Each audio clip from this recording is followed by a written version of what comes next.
Yeah, so we're live. We're probably just gonna chill for a bit, let people filter in, as one does. Yeah, let me make a post or two.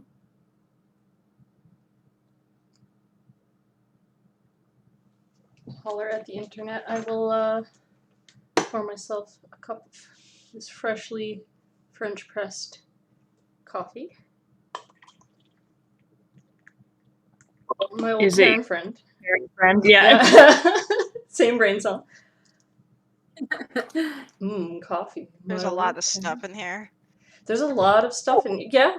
So the first fun fact of the evening is the entire dev team shares a single brain cell. And that the persistence is basically my room, right? Because there's coffee, there's a box of mac and cheese there, and there's a lot of stuff in there. Do you guys feel this also represents your rooms? What did you say? I'm sorry. Does having a lot of stuff, a cup of coffee, and a box of mac and cheese boxes represent an adequate picture of a place you would like to live? For my room, I have a lot of coffee and like more granola than I initially wanted because I bought it and then I was like, oh, I'm out of granola. I should buy more. But I wasn't. I was not. I have caused a problem. Hang on. There we go. I uncaused the problem. That was a very quick problem to solve. Yes.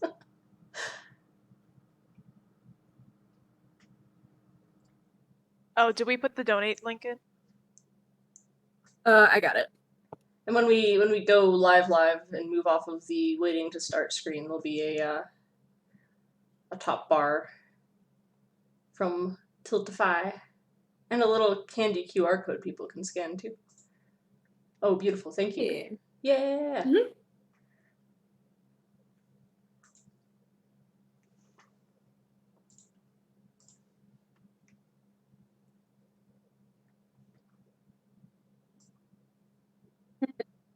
Is it?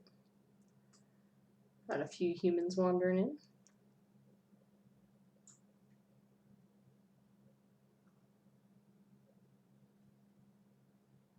We'll just give it a minute.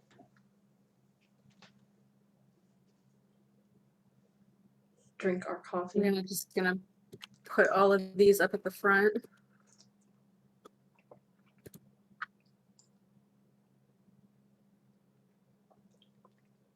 Mostly to make sure that these links work.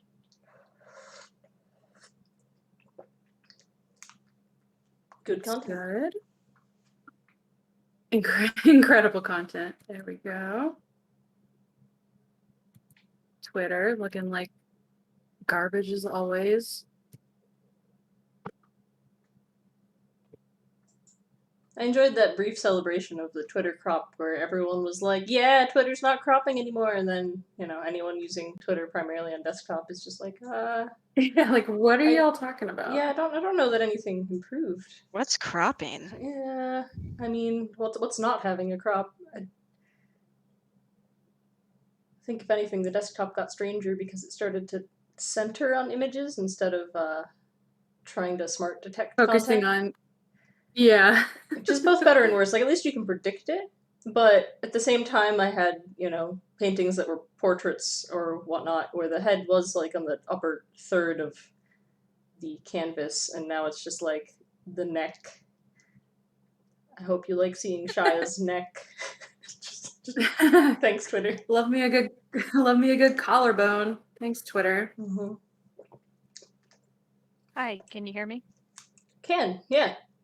Okay, I just switched to a real mic. Welcome, real mic.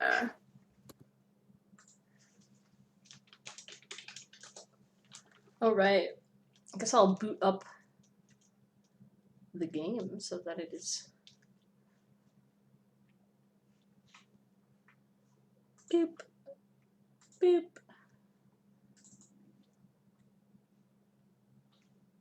Opening second star Prelude.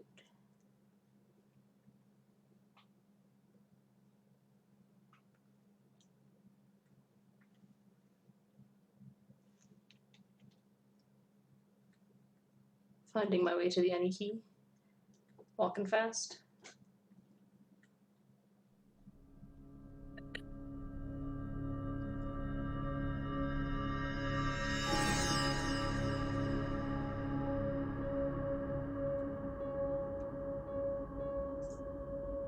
Alright, how is that audio balance for everybody of the game?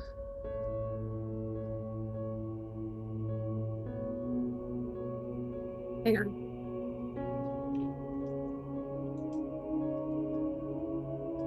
I think either the audio could be a touch lower, or you could be louder. Okay.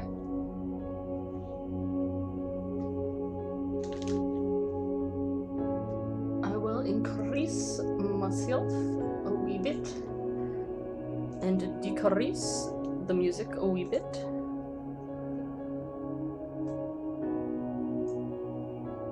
Oh, I'm offended. I mean, you should be. It is a gorgeous song. Every time you slide that to the left, you lose like approval points with me. Oh no. No, just kidding. Just put it back. Yeah, the music for those who have wandered in is by our lovely director, Kat Bella. Definitely enjoy these tracks. I sometimes listen to them just for funsies, not gonna lie. But hello, do we have, I see maybe another human has wandered in.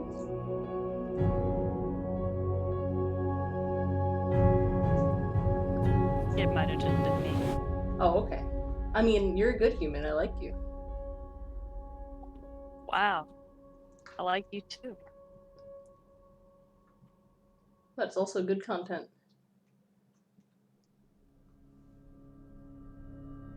Well, we could just... Epic content. Yeah, we could just, like, loop playing, essentially. We'll start it out. People will wander in as they wander in. And, we could always go again. Yeah, no problem, Mom. Sounds good. Especially because folks will be able to enjoy this recording later as well. But alright, so here we are. The first pivotal moment, naming your Dr. Lee. Do we want to introduce everybody? Yeah, we could go for that now. Okay. Well, hello everyone. My name is Leslie. I am the marketing specialist at Dyscordion Entertainment, working on Second Star, which is the game you're looking at right now. And then we can go in order of importance. That's not really true. Everybody's important on our dev team. Of our stream voice chat.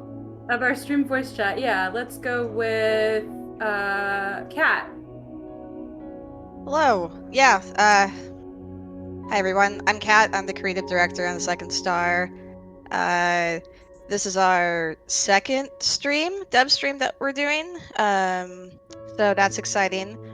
And we're doing it for a really great cause today as well. So that makes this even more special. So I don't have, I'm horrible at introductions, but I will sort of let the others speak for themselves. But I hope you'll enjoy what we have to show today, and also consider playing our demo, which is available on Steam. And there should be links already in the chat. Hello, if you've joined just now. But I'll go ahead and hand it off to whoever is next. Let's go with Griffin. Yeah, hey everyone, I'm Griffin. I am the audio designer for Second Star, so any of the sound effects that you're going to hear and all of the spoken audio from all the different characters, including any of the leads that you choose to play as, were all looked at and listened to many times and edited by myself. Kat is responsible for the really amazing soundtrack, but everything else that you hear is by me. Nice. And then we have Anya. Greetings. I am your mouse and keyboard jockey for the evening. My name is Anya. I am the producer and an artist on Second Star. I do all kinds of work on the game, including concept and marketing art, level building in Unity, a little bit of writing, a little bit of this and that, just whatever needs doing, I'll hop on, because it's indie, we like hats and wearing them. I've had a great time working on this project with our amazing dev team spread across 8 countries all over the world. And yeah, it's a cool project. Thank you for being here and watching us. So last but very much not least. Dun, dun, dun, dun, dun, dun. Dun, dun, dun, dun, dun, okay. Oh, crap, me, huh? Hi, I'm Sasha, also known as K or Feather Critter, and I'm the 3D lead on the game, so I made, like, the cool wiggly plants and the spaceship, and yeah. I'm the one you can ask if you have questions about 3D stuff. Beautiful. Awesome. 3D. 3D is so good. I am in 3D right now. That's just life. Anyway, if you just joined us, we are streaming our demo, Second Star, which you're looking at right now, but we are also donating or trying to raise money for Unified for Pride, which is a group of 12 LGBTQ charities, including Stonewall Community Foundation, Queerty Gamers, and a bunch of others. You can donate to the link that I'm about to pop in the chat here, or you can, if you're watching on the actual Tiltify page, which is what we are using to raise money, you can just do it directly. So we're looking for $250, and we are at 60 right now. Somebody just gave us an anonymous $50. Thank you so much, whoever that was. Yeah, thank you so much. Anon. Yo, Awesome. thank you! Very cool. We That's just started. That's awesome. great. Thank you so Cool. much! Yeah, right on. So let's get started. Let's what do we want to name our Lee? If y'all have any suggestiones, pop them in the chat and we will see which one is. We could is name good. them Anon after our lovely first donor. That is true. I like Anon Lee. Yeah. Dr. Anon Lee. We could try to like spell Dr. it, Anon. make it like interesting. Like how about that? Like Anon. Is that ANAAN. Yeah. That worked. Yeah, I like the letter A. We'll go with this. I love it. I wonder why. Shh. No biases. Oh, okay. Whenever I Our play world this is game, I but a always fragment of our go with universe. UG. And there's so much we UG. haven't seen yet. Ugly. Every No. discovery out here was That worth just it. makes me laugh. Lee puns are great. Beautiful nebulas.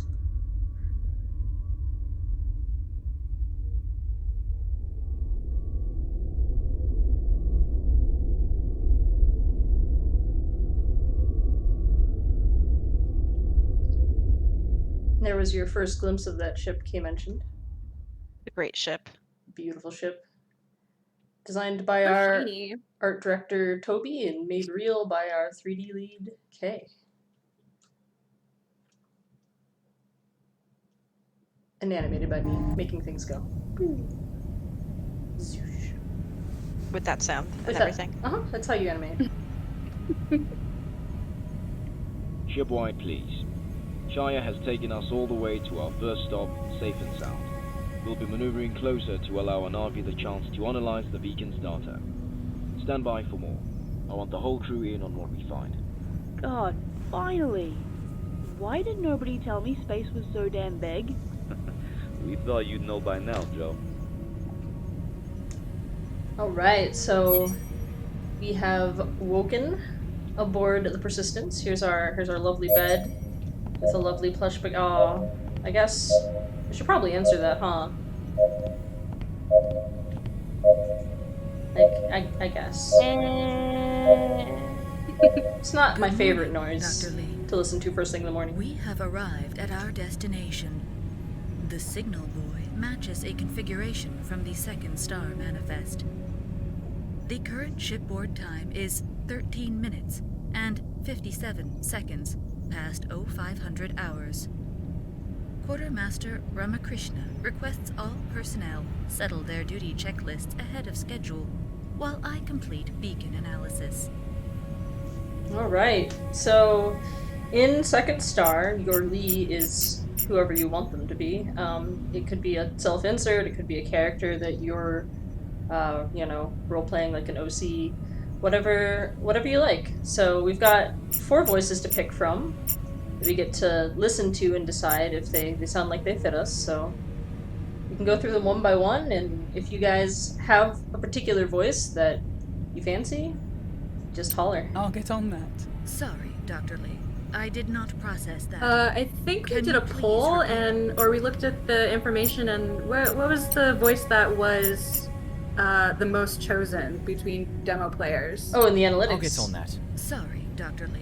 I did not process Was it that. 1? Can you please It repeat? might be either 1 or 4, but I think it might be 4. Alright, we'll hear 4 in a moment. Yeah, I'll get on that. Sorry, Dr. Lee. I did not process that. Can you please repeat? Sleepy Lee.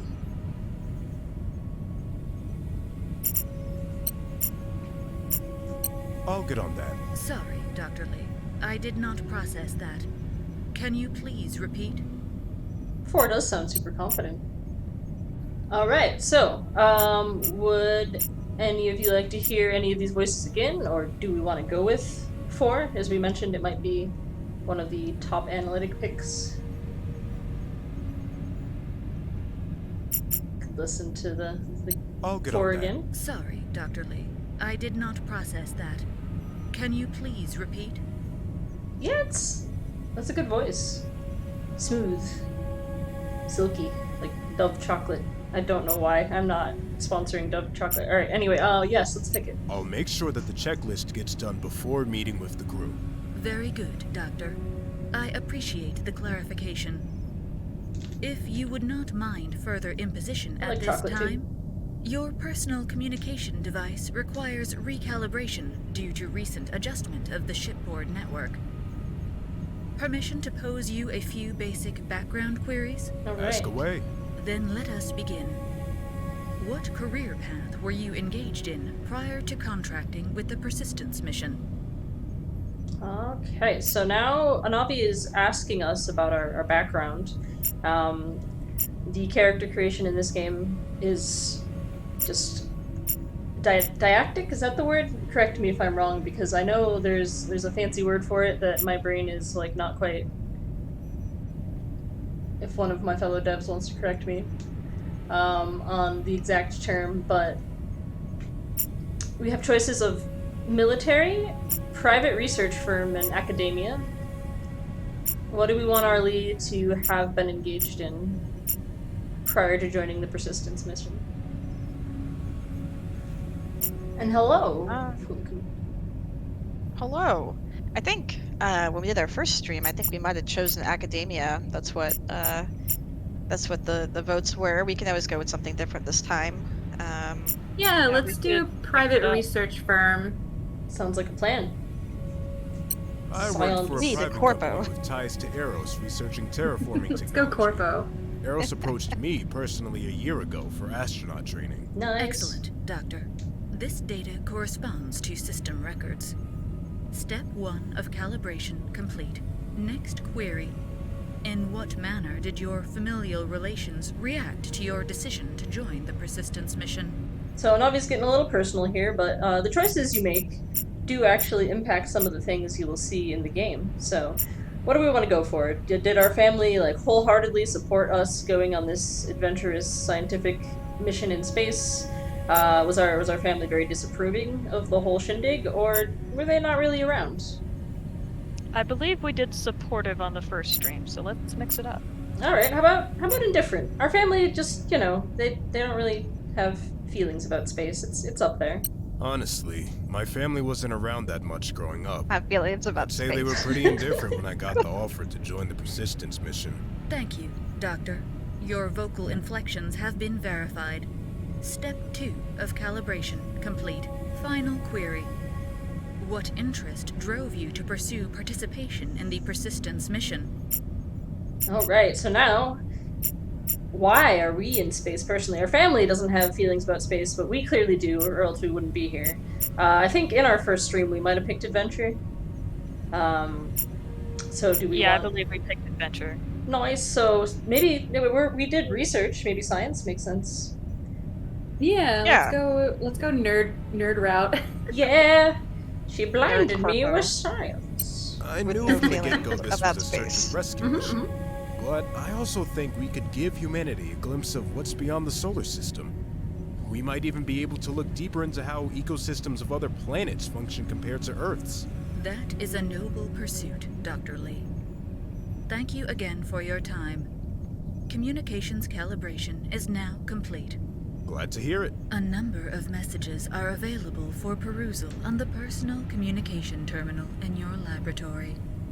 When you have finished your morning routine, please check in with Commander Diane. All right then. Thanks, Anavi. All right, so we're stretching. We're at our desk. It's time for the morning routine. So we have a little tutorial modal that says you can press tab to access your objectives. So here we are. We have our morning routine recorded for us to refer back to in case we forget what we're doing. We also have a nice player menu with a map. Here we are, chilling by our terminal. Here's our bed with that baguette. We can go meet them in a second. And then this will contain fun stuff later. The logbook is some of our just information regarding knowledge of the world. We could take a peek at some of that later as well.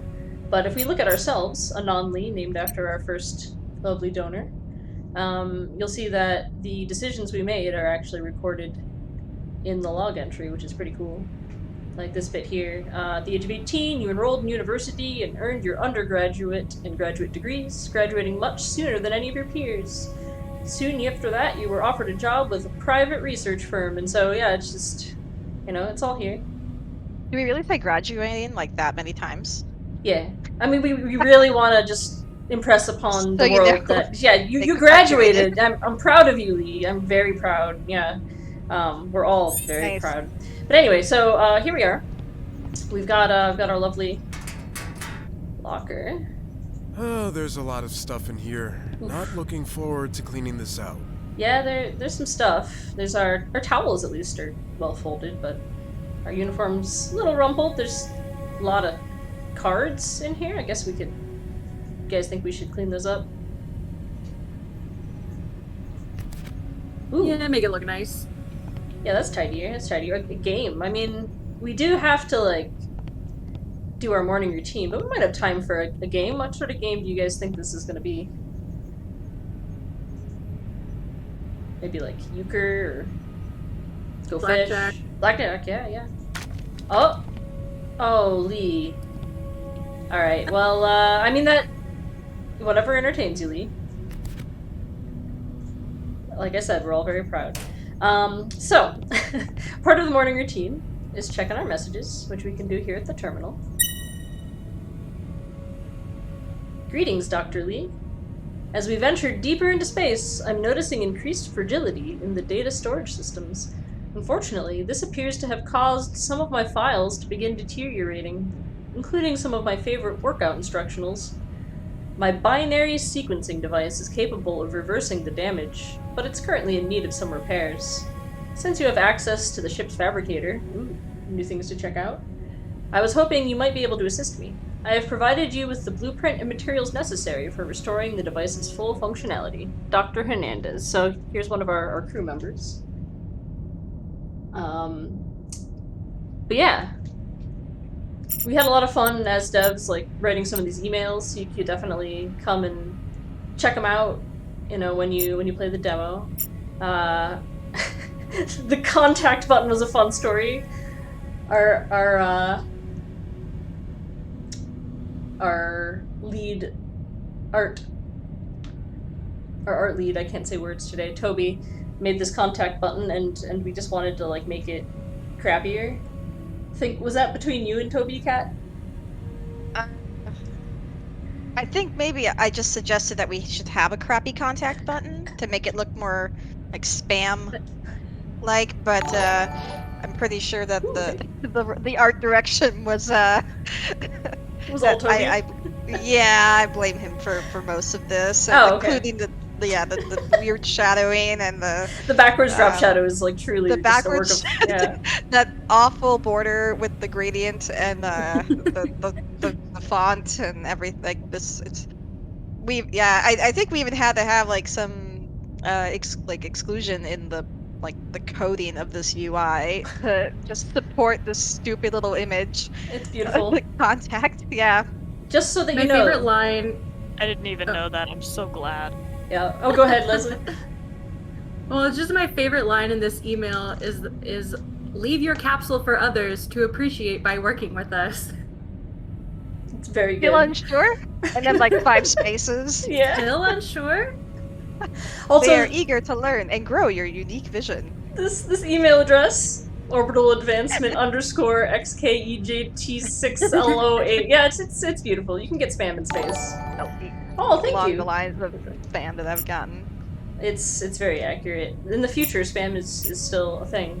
But yeah, we've got a number of emails to check, and throughout your game, you know, you'll have emails that pop up. We're definitely having a lot of fun as devs, coming up with some of the the messaging and things that will occur. Forward, are you still there?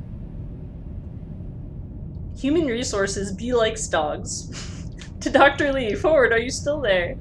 Hi, Anon. So I know email isn't really our thing, but I just learned the weirdest thing. I tried calling you for your birthday, belated wishes, by the way, and your cell was out of service? And who doesn't have service unless they're in the marinas? So naturally I called your office. They said you transferred to an active Eros mission, so you left Earth. Why didn't you say anything? Sorry I missed your birthday. Hope things go well in space. Sincerely, B. I also remember we had a lot of fun writing this and coming up with like the different emails, having them be generic enough, but also like familiar for like the different backgrounds. But So you left Earth. Yeah. That's a line. So you left Earth? Yeah, you know, I guess it has been a minute since we caught up. Like maybe 2 years. Oh, and hello, Alyssa. Yeah, you know, but I guess we could start helping out our new crewmates. Why not? So, speaking of our new crewmates, so this was another fun dev collaboration right here. We've got the crew portrait. On our art team, we do like a fun division of work where some folks sketch, other folks paint to have it stylistically consistent. So this was sketched by Toby and painted by myself. You've got Joey, June, Zile, Lakshmi, and Shaya here. They kind of gave this to Lee as a welcome to the ship gift. And then we've got these beautiful magnets, which are by Kay. There's a in-studio meme about the word ready. Yeah. Yes. There was a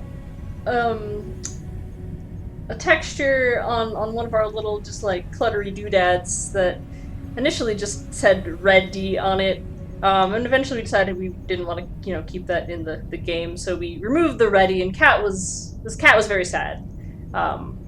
If you want to talk about your lament, Cat, but yeah. It was pretty bad. I cried for at least 3 minutes about it. Yeah. At least. So harrowing. Yeah, but you know what? The team really came together and supported me, and so it really meant a lot that now it's just plastered all over the ship. I made these magnets to help ease your pain. Yep. Thank you. Yes, I think about this all the time. Like, I'm so glad. Like the game is nice. I love these characters, and the story's cool, and I guess it's got a nice soundtrack. But that Ready Star. Yep. That's just the best. Kat was then ready to move on from her sorrow. Okay. Anyway, so there's that. I made it holographic. It is holographic. Yes. Yeah, it's beautiful. It's beautiful. When you're moving around and seeing, you can kind of see it. We can do that when we leave the board here. We've got our notes, just some more environmental storytelling. Joey, as you get to know her, you'll see that she's maybe a little rough around the edges. So you've got her note that matches the coffee stain. There. Joey's VA actually, and yes, I'm glad you appreciated all my puns.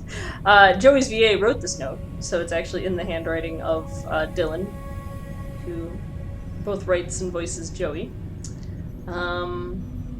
This to-do list, very fun. Organize soil stack, realign lights. Last jump was sad face, clean locker. We did that. Good for us. And then this lovely cursive note from Dr. Hernandez. The handwriting on that was one of our other writers, Lisa, because we were trying to figure out, like, okay, who on the team actually has nice cursive? How do we do this? Like, June would definitely be neat because they, you know, there's that kind of person. But yeah, fun little memento board. And then, of course, the thing that Joey's note was talking about. Our friend. Look at that face. It's just, it loves you. It wants to be your friend. That's my face. Yeah, that's Kat's face. So anyone who hates the baguette is hating on Kat's face. Oh. Yeah. Oh gosh. Yeah. That hurts my feelings. Now, just because of that, we're gonna have to put more ready stars all over the ship again. Yep, definitely. But yeah, here's our little friend. They're like band-aids. Yeah. Don't test me, I'll do it. Yeah. You can't joke about anything with the art team. We have a character. Really can. There's a secret character named Low Poly Lady that someday, when the game is out, if you take apart the game, maybe you'll find Low Poly Lady. I'm just gonna leave that nugget of knowledge here. But yeah, there's the plush baguette. But I can't say anything. Why a baguette? Like being productive.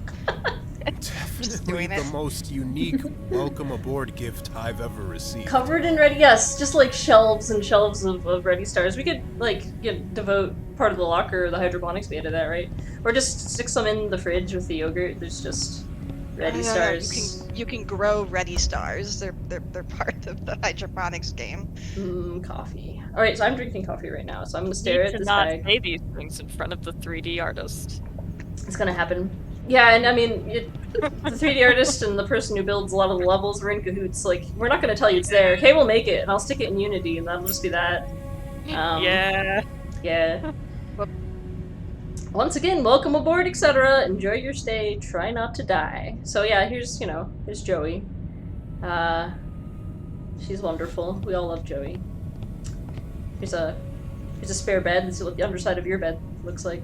Spare beds. Important for a search and rescue mission. Practical, I guess. Home Sweet Home. Our poster. Yeah. My version was rejected. Yeah, so I made this poster, and then Kat added like a little tiny bright magenta live, laugh, love. Which, I mean, to be fair, was a better version, but this fits our aesthetic better. I'm sorry, Kat. My lifelong dream is to be on the art team. You already are. So here we are in the bathroom. Some more surprisingly neat towels mixed with like sad left behind towels. Alright, Lee. So fun fact. We've got Griffin, our sound effect artist, in here, but this sound effect of the toilet is the first sound effect that was added to the game. And it is in fact based on an airplane toilet, correct? Yeah. Yeah. Beautiful. I think so. Wish it had a view. And oh god, so Wish It Had a View. Is actually an in-dev thing too. There used to be a window right here, and we all enjoyed the view of the window. But then Lisa on our writing team pointed out that, like, based on the design of our ship externally, it wouldn't make sense for there to be a window, and so quite sadly we removed it and kind of readjusted things so that the exterior and the interior, you know, if you're just looking at them, they do make sense together. But yeah, I'm sorry guys.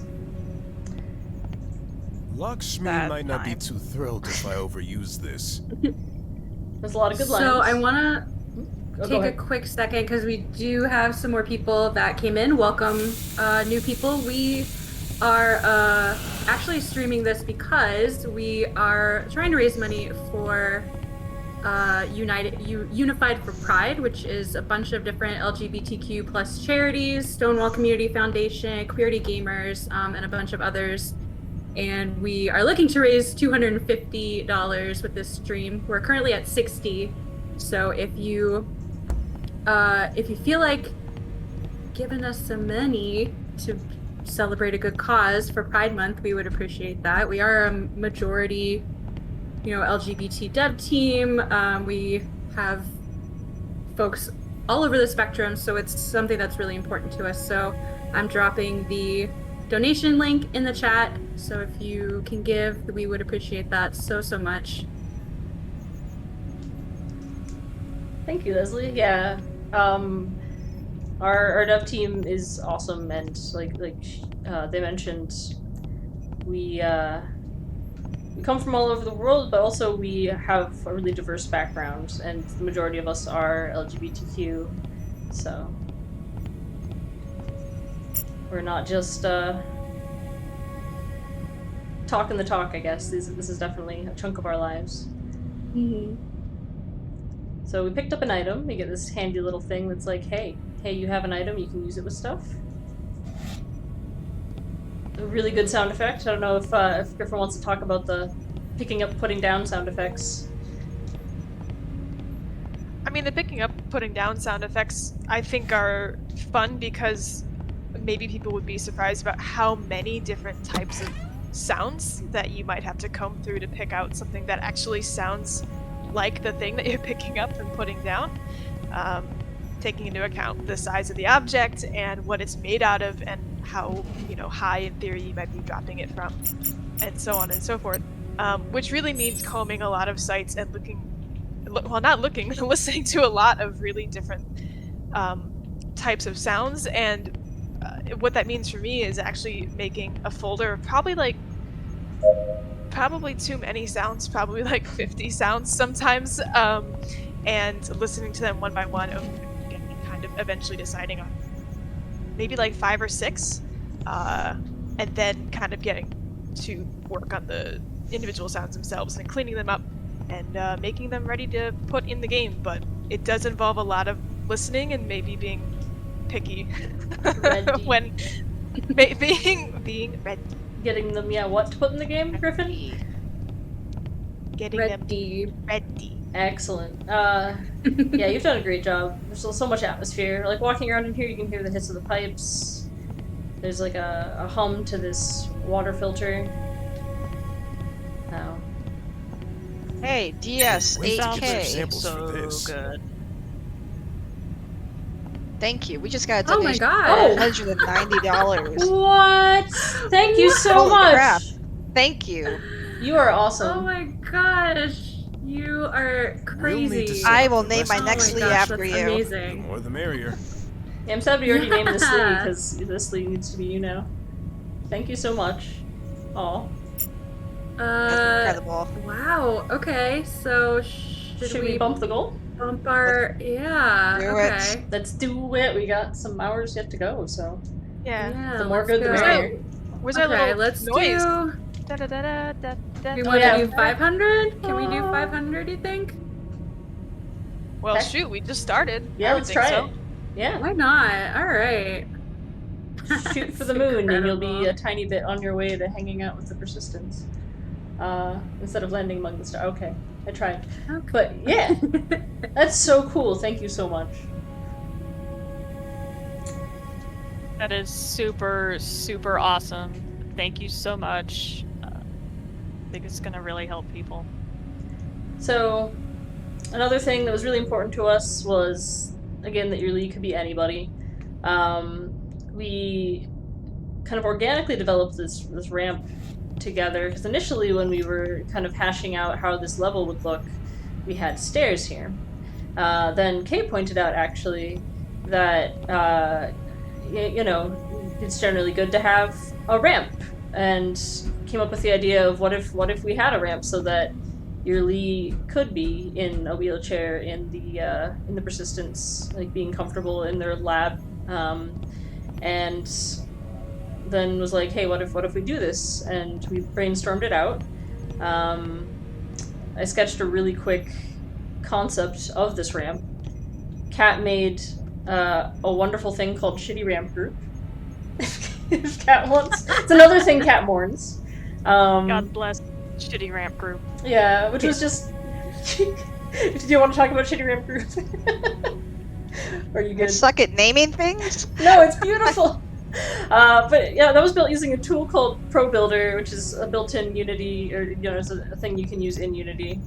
You can add it to Unity, but yeah, where you get these like lovely little grid shapes where you can tinker block stuff together, and then we had the vague proportions of how, or rather, we had the exact proportions of how the ramp would fit in the space, and with these vague but proportionate shapes, Kay was able to take them and model this lovely ramp.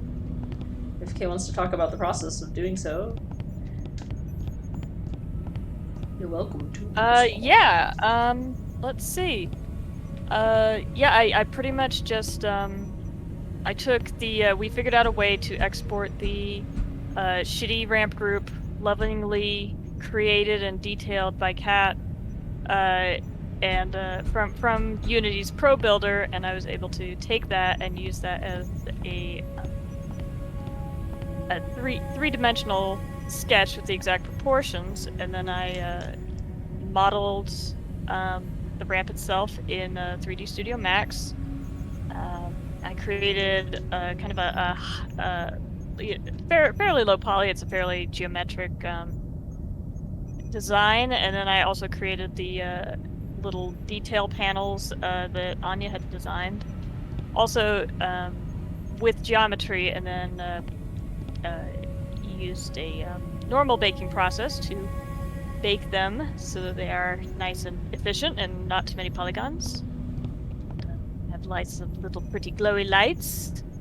The glowy lights. Yeah, the little yeah, the ramp was kind of my brainchild, and also when I was making it, I realized that the angle was really quite steep for a wheelchair, but we had already kind of designed the level, and we didn't really have much more room for it.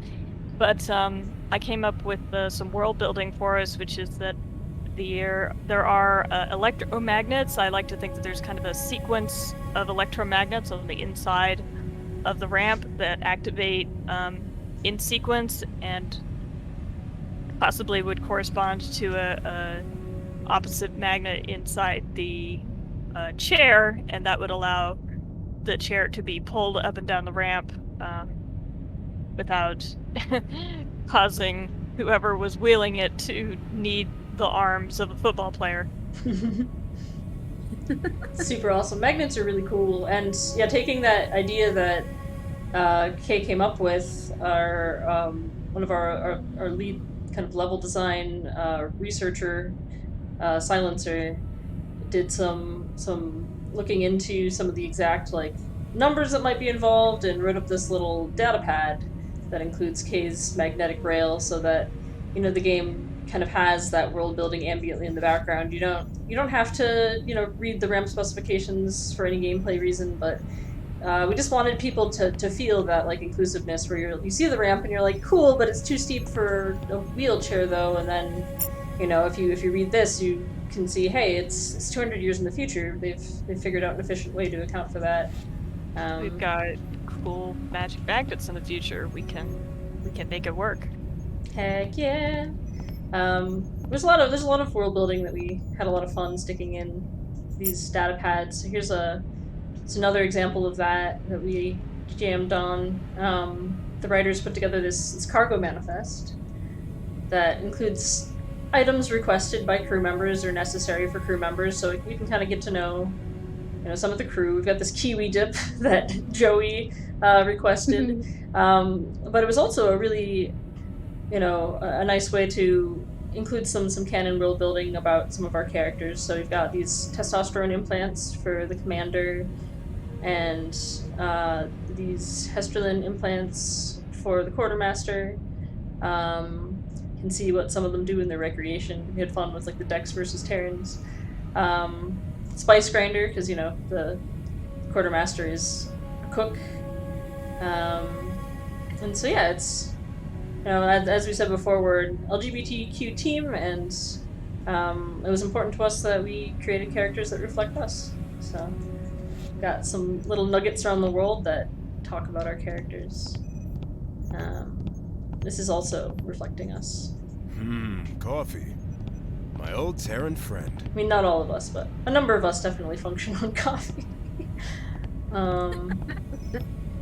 But alright, so let's repair this thing for June. So the crafting is a really cool system, and we had a lot of fun designing this little like hex molecule design for the components. So up here you've got kind of a picture of what the completed thing is, and on the blueprint page itself there's art of the completed thing.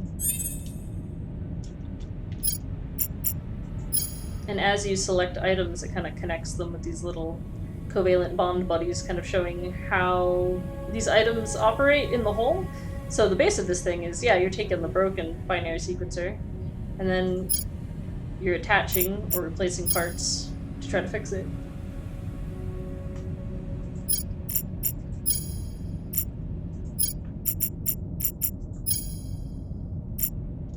Now if I get it wrong, let's see.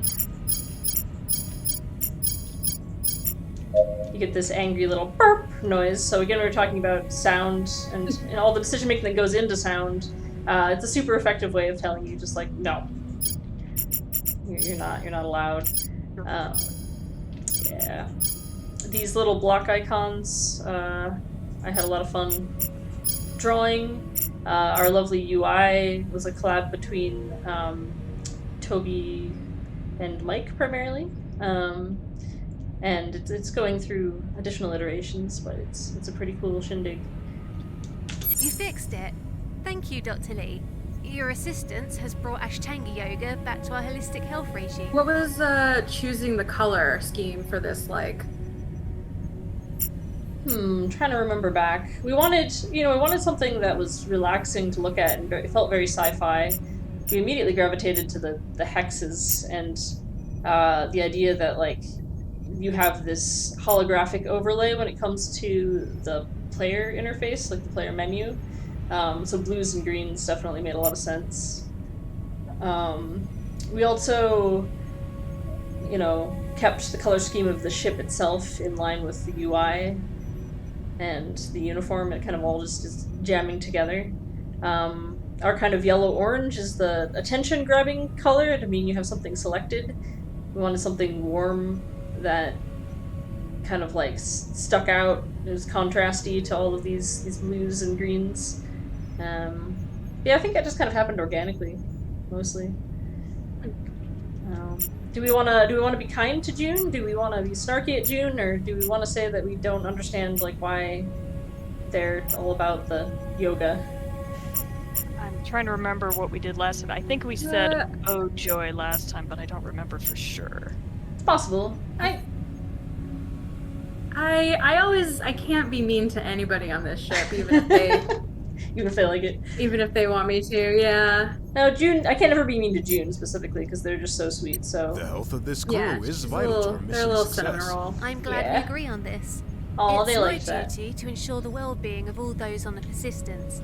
Employing a variety of methodologies is the best way to achieve this, especially when those I'm assisting reside in close quarters. Thank you again, Dr. Lee. Got a point, June. It's just 5 people in an Aeon on the ship for a long, long haul. So if we look at our logbook, we can learn a little bit more about each of our characters. Here as well. Here's June, the person we just talked to. And again, all of just like the crew photo we saw on the memento board, these portraits were collaborations that were sketched and painted not necessarily by the same person. So, like, for example, our commander here, sketched by Toby, painted by me. A lot of fun to work on. Alright. A beautiful hollow projector. We can contact the commander at it. This was also built by Kay. Another one of our cool pieces of tech.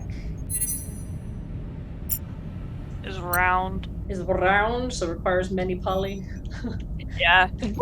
Commander, I was the like, lab oh, checks this is out. a All object equipment the is size of a accounted room for and it's and round. running at Well. optimal efficiency. Well. Understood. Good to have you join us. Commander, I have completed the analysis of the data stored within the second star beacon. What did... Are you all seeing this? These aren't just vectors. They're coordinates for surface locations. The crew of the second star embedded a summary of the planetary investigations they conducted in this quadrant. The beacon appears to have been placed 4 hours, 23 minutes, and 5 seconds prior to the last known broadcast Mission Control received from their communications officer. What sort of investigations are we talking about? Any idea what they found? The data indicates 3 planets which exhibited potential to support Terran life forms. Celestial bodies TK-234, IR-761, and BN-397. The second star crew colloquially referred to these locations as Takaroa, Urkala, and Banyan. They note these nicknames to be easier on human memory, so I will use this vernacular for your Early development, they were icy, spicy, and jungle. Takaroa boasts a vast blanketing of nutrient-rich oceans, The 3 all genders. of which rapidly froze solid when an asteroid knocked the planet out of its circumstellar habitable zone. Urkala hosts an ecosystem in its infancy with a molecular backbone of silicon rather than carbon, and demonstrates numerous temperature extremes. Banyan is densely forested and possesses a heavy atmosphere composed of gases toxic to Terran life, primarily condensed in a zone up to 80 meters from the crust. Well, they all look great. Super hospitable. We still have no idea what happened to the crew, though. There's about 1 million possibilities this far from home. Maybe some of them got stranded. Honestly, I'm surprised they made it to 3 different planets. Impressed, but surprised. If you haven't already, Inavi, would you kindly make this data accessible to everyone? We should visit all 3 planets. If we're really lucky, we'll complete our mission earlier than expected and bring the second star crew home in one piece. Have to start somewhere. Just say the word, and I'll get us there, boss. Well, exactly none of them sound like a fun place to get caught with your pants down. Has anyone considered not sending Lee to get pantsed by a hostile planet? Perhaps we should go to Banyan while we double-check the level 1 weather gear. We've discussed this already. Lee will be the one walking around down there. They are the most familiar with the second star tag.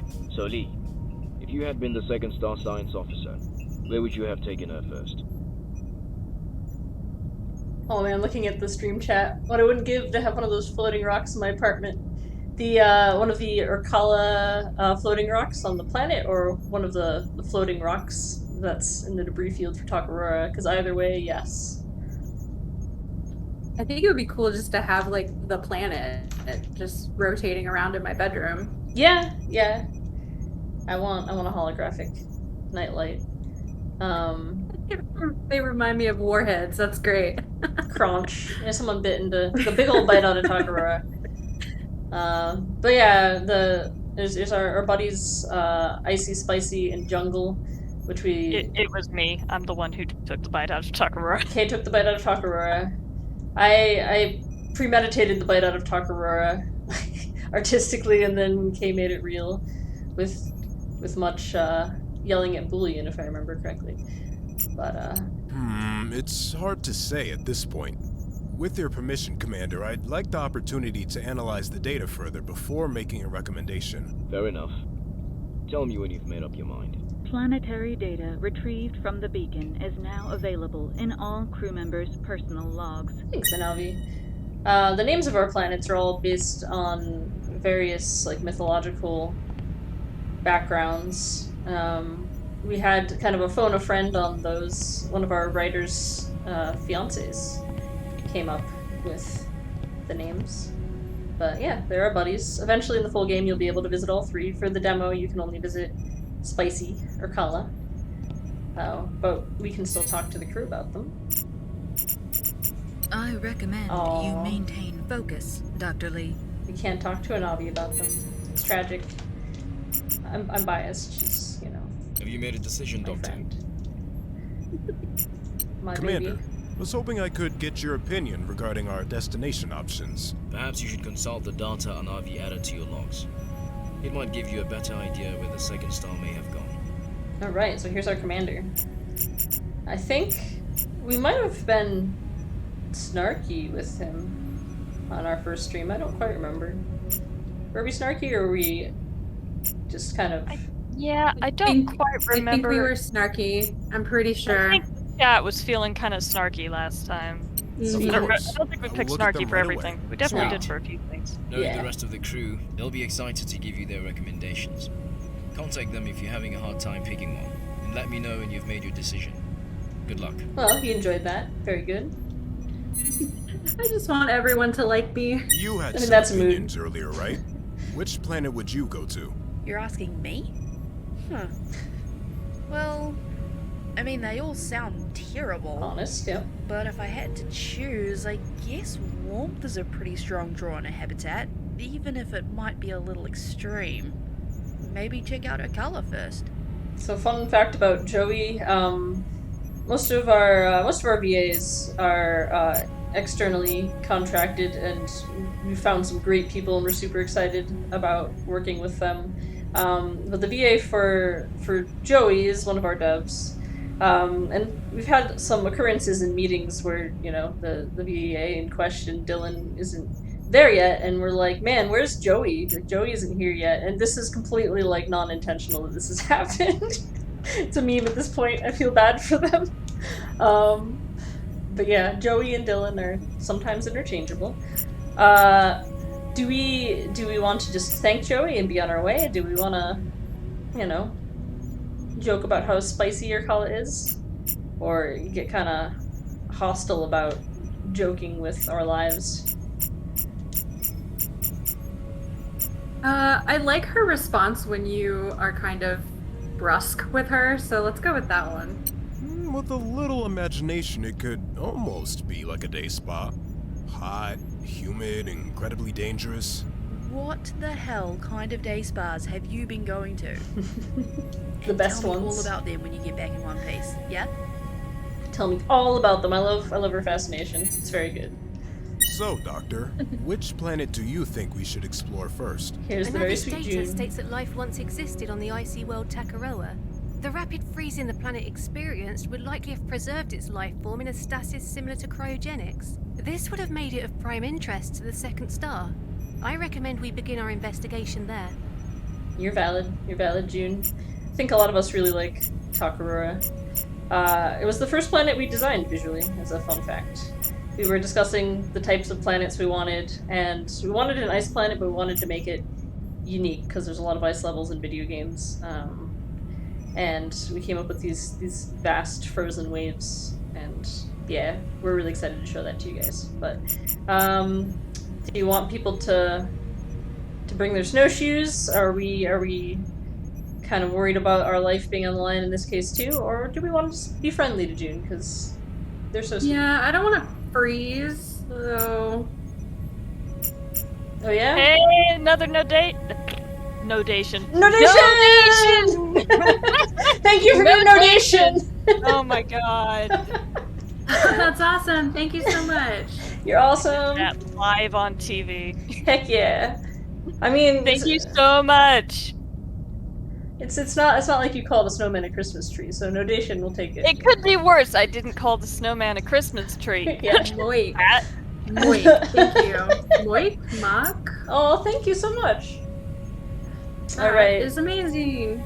That's amazing. Thank you. Y'all are great. So yeah, you said you didn't want to freeze to death. I always feel bad being a little bit brusque with June, but you know we what? were nice to her first. I'm going down there. Yeah, we were nice to them be on first. my vitals the entire time. I don't plan on becoming part of the scenery. That's fair, I guess, Sorry, but Dr. Lee. We have all undergone rigorous training for this mission. You are in excellent hands. I like the you are in excellent hands. Like, don't question me. I know how to do my job. June's a bit hurt that you don't trust him. Listen, honey. Yeah. All right. Let's see. I'm no pilot. Is there any planet in particular that catches your eye? Nope. Nope. I wouldn't sweat it too much. If we're visiting all of them, I vote we get on with it already. Talking in circles won't get us any closer to finding the ship. I love that nope. It's so good. Stefan did such a good job. You know what? Let's spread the love around. Watching. It's honestly the best line in the game. Is that nope? It's really good. Yeah, nope. Yeah, we can spread the love around. We were just gotta be a little brisk with June. So That's the opposite of helping. Why did I even bother with that was you? also good. I don't know. Maybe next time try asking that question while you're looking in a mirror. Yeah, that clap back. So some characters do like the brusque or the snarky options. Being nice to everybody isn't necessarily the key to their hearts. I really enjoyed the opposite of helping that Lee 4 did there too. Just some wonderful VAs. Staring into the void. I was gonna say what I will say. You know, just after everyday Lee's. space things. And I'm talking to myself again. Is that I am all here of too, the Dr. Lee. I did not intend Oops, to sorry. start I you. accidentally clicked on the windows. Apologies. No, you're good.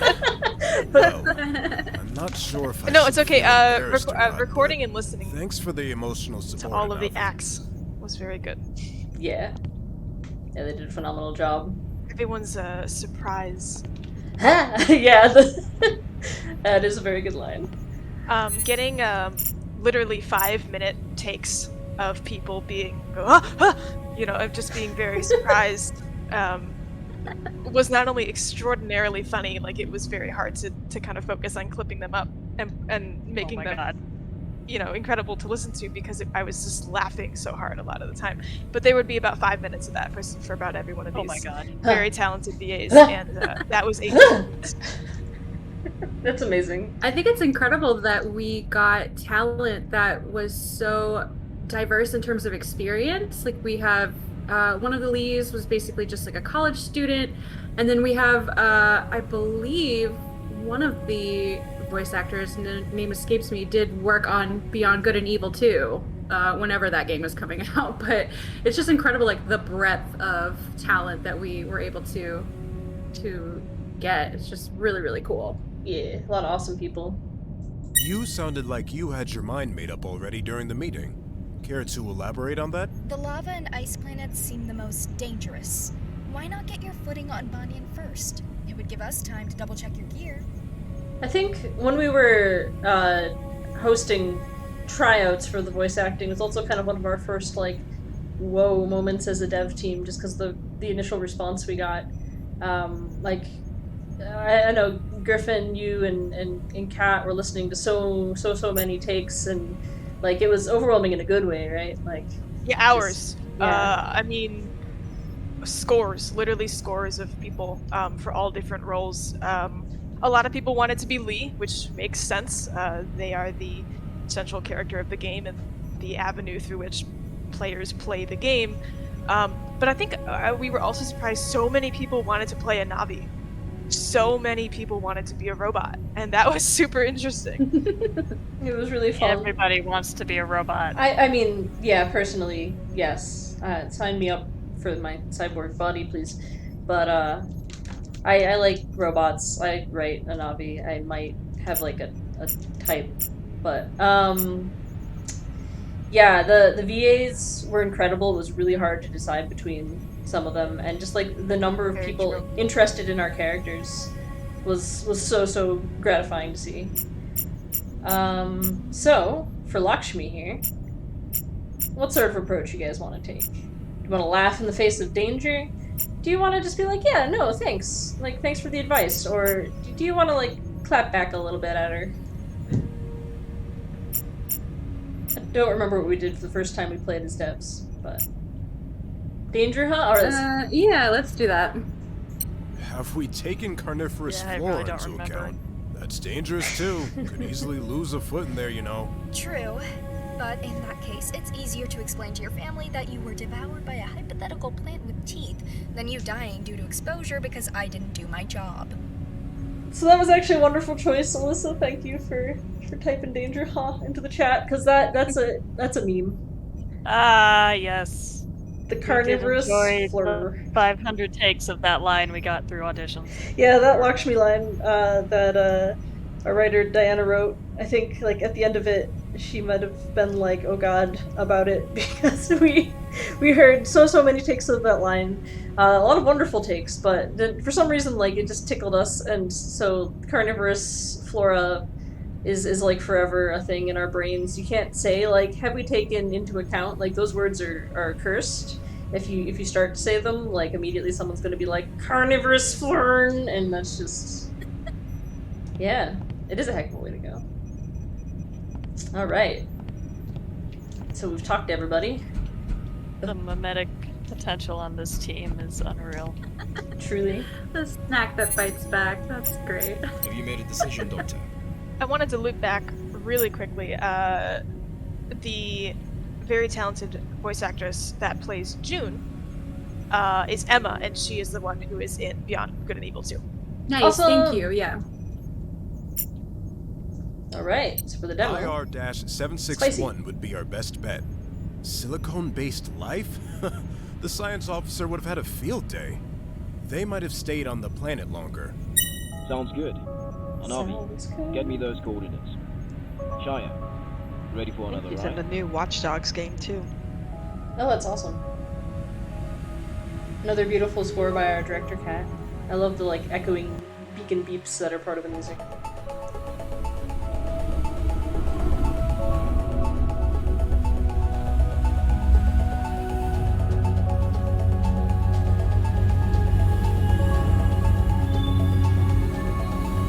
And animating the scene took a lot of influence from Star Trek and Mass Effect and a couple other sci-fis. Might be kind of apparent. Sci-fi's world. We nerding up in here. Some of those particle effects came from a laser pack that Kay insisted that we have. They were like, we need lasers, and they were right. Yeah, they were looking correct. At, we occasionally browse Unity store sales looking for anything useful. Thought you all should know. And we saw, or I saw a pack of like laser effects, and I was like, we need the lasers, obviously. The cat's like, I think we already have that one actually, and I just looked at her and I said, what do you mean? We have the lasers and we haven't put them in the game yet? What is wrong with us? But they're in now. Surface temperatures Bits and bobs of them. Yes, the delay. It's tragic. Yeah, bits and bobs of them are. We extracted like portions of the laser effect to get the warping around the engine. Oh man, and we were about to. There are always more sounds than the ones that are actually. As a reminder, Navi, that was a close one. I double-checked every seal, joint, and piece of gear on your suit. You'll find everything in the shuttle dock.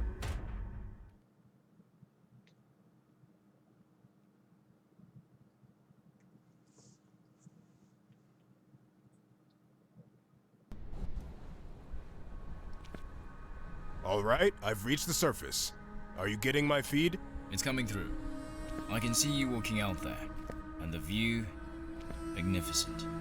Feed keeps cutting off though. Is that an issue on our end or yours? Magnificent is not the word I'd use. Awful, maybe. Terrifying. Problematic even. Damn it! It looks like there's something on this magnificent planet that's messing with our systems. At least your suit appears to be operating normally. All sensors are showing adequate compensation for the environmental Oh! Now that's an interesting phenomenon. Definitely not something you see every day. A conglomeration of minute magnetic fields present in the plentiful iron-bearing minerals seems to have resulted in powerful dipolar currents. As our current data on this effect is incomplete, please be advised of possible fluctuations and proceed with caution. Those rocks were floating long before we got here. Chances are they will be long after we're gone. Let's try not to upset whatever forces are keeping them afloat. Noted. We've got active lava flows a few kilometers up north. Shouldn't pose a risk here, though. Dr. Lee, one of the second star structures our scanners detected appears to be positioned due east of your current location. Copy that, Anavi. Leka. We'll be monitoring you the entire time, and ready in case we need to get you out of there. Remember, no unnecessary risks. Good luck, Doctor. Oh, thanks, Alyssa. Yeah, bringing this planet to life was a lot of fun. We got those ash particle effects and the sweeping dust, and just lighting the planet and building it was a ton of fun. We're doing this kind of like the little wreck in the bottom left corner. One of the concepts for how you're seeing the world in this game is that the crew is watching Lee's video feed and seeing what they're seeing. So that's kind of a little indication of that. Yeah. So I think we wanted to do a couple things here while I wander around on Arcala.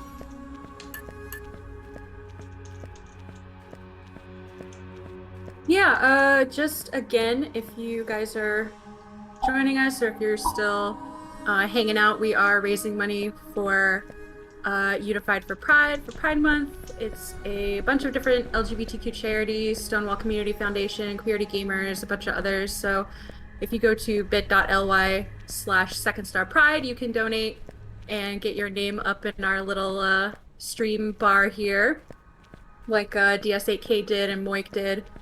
Yeah, so we smashed our goal, which is incredible. You guys are amazing. So we bumped it up to 500. So if we can get it to $500 by the end of the stream, we would be incredibly helpful, or incredibly grateful. It would be incredibly helpful for the charities to do that. I mean, hey, unless So you feel yeah, like taking we would a dip in a appreciate lava that. pool.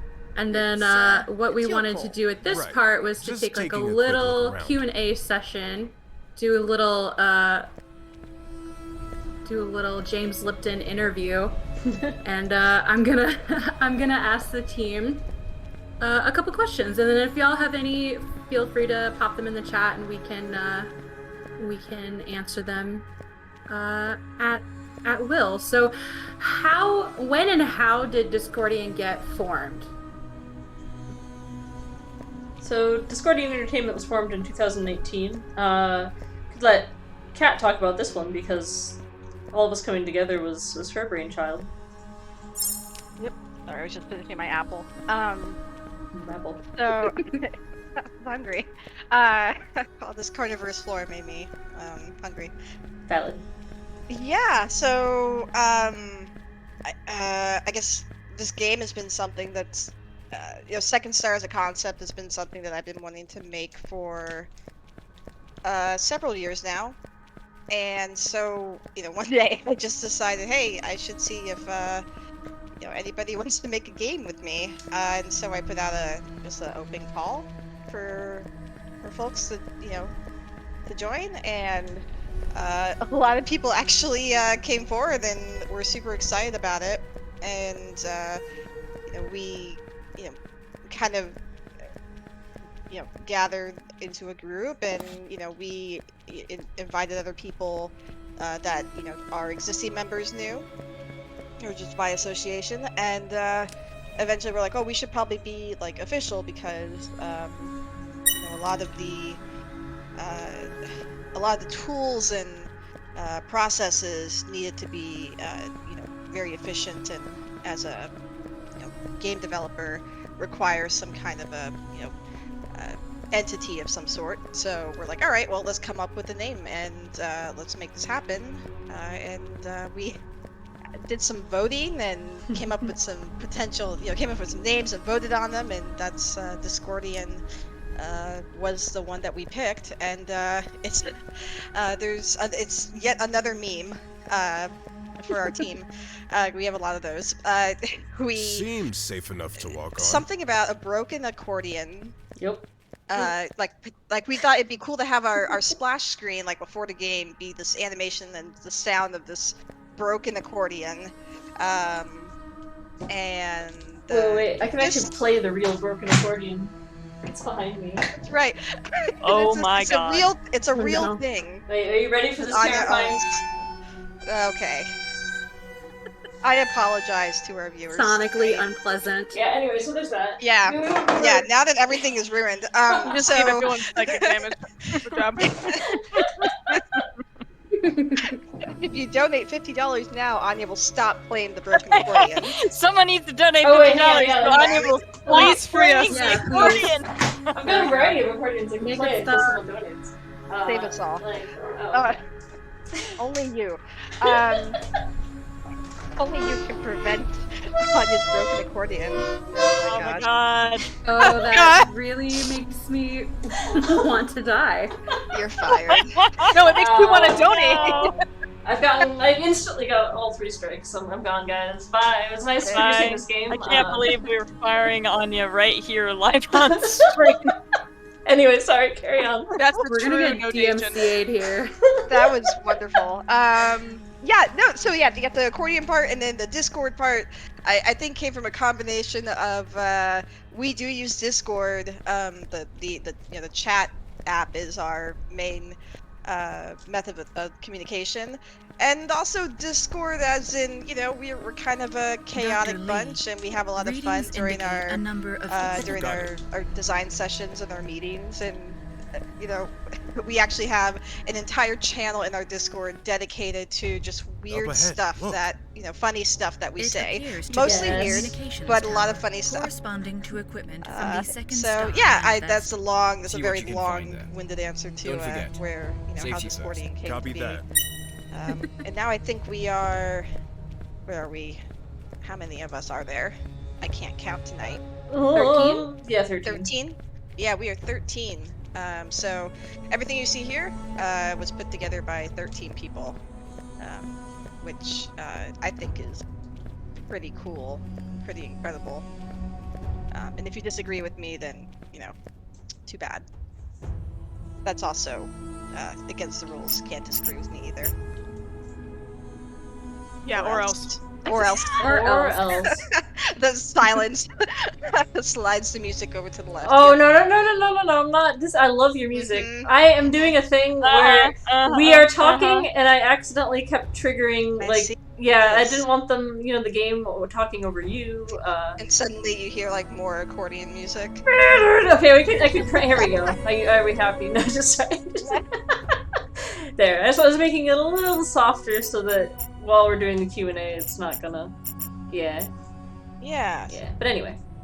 Yeah, so that's how that's how Dyscordion came to be. Awesome. So, in y'all's opinion, what has been the most exciting process so far? Just something that, like an asset that you worked on that you thought was really cool, or just something that you got really, really excited about?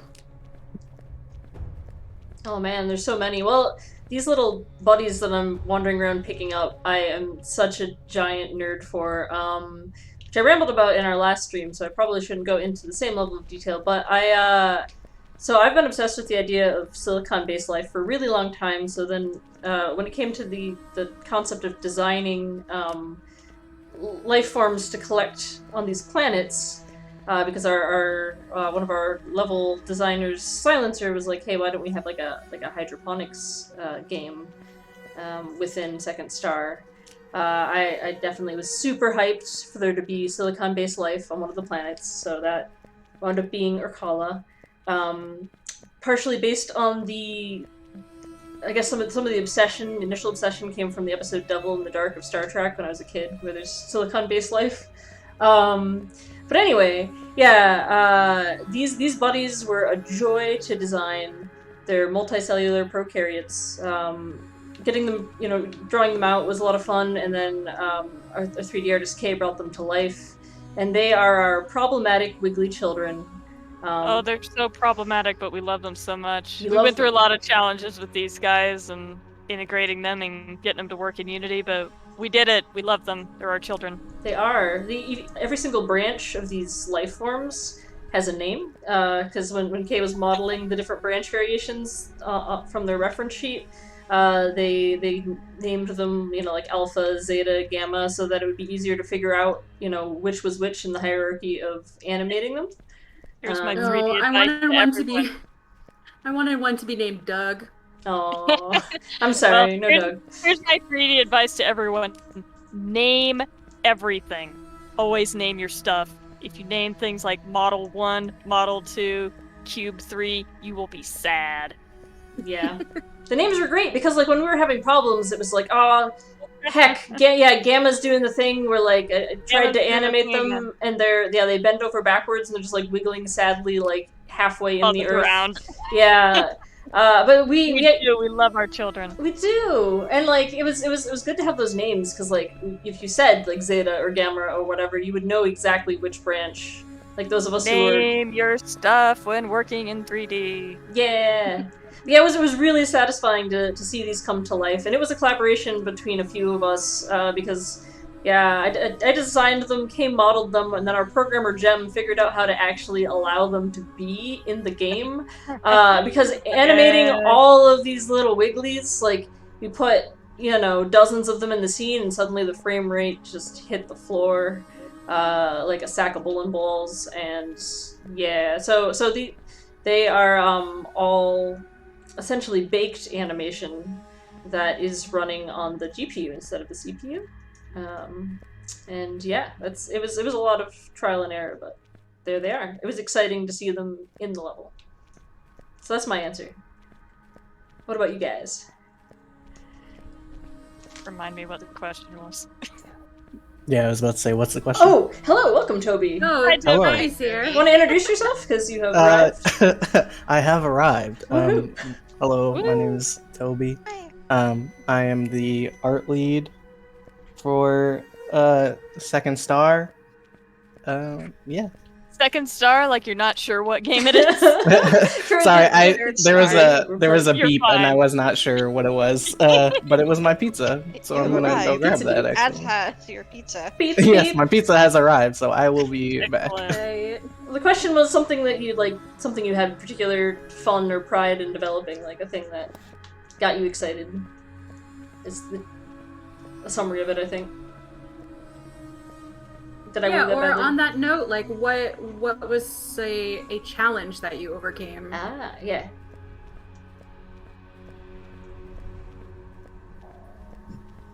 Does ridding myself of whatever accents I've been listening to for audio editing for like 4 hours at a time count as a challenge that I've overcome?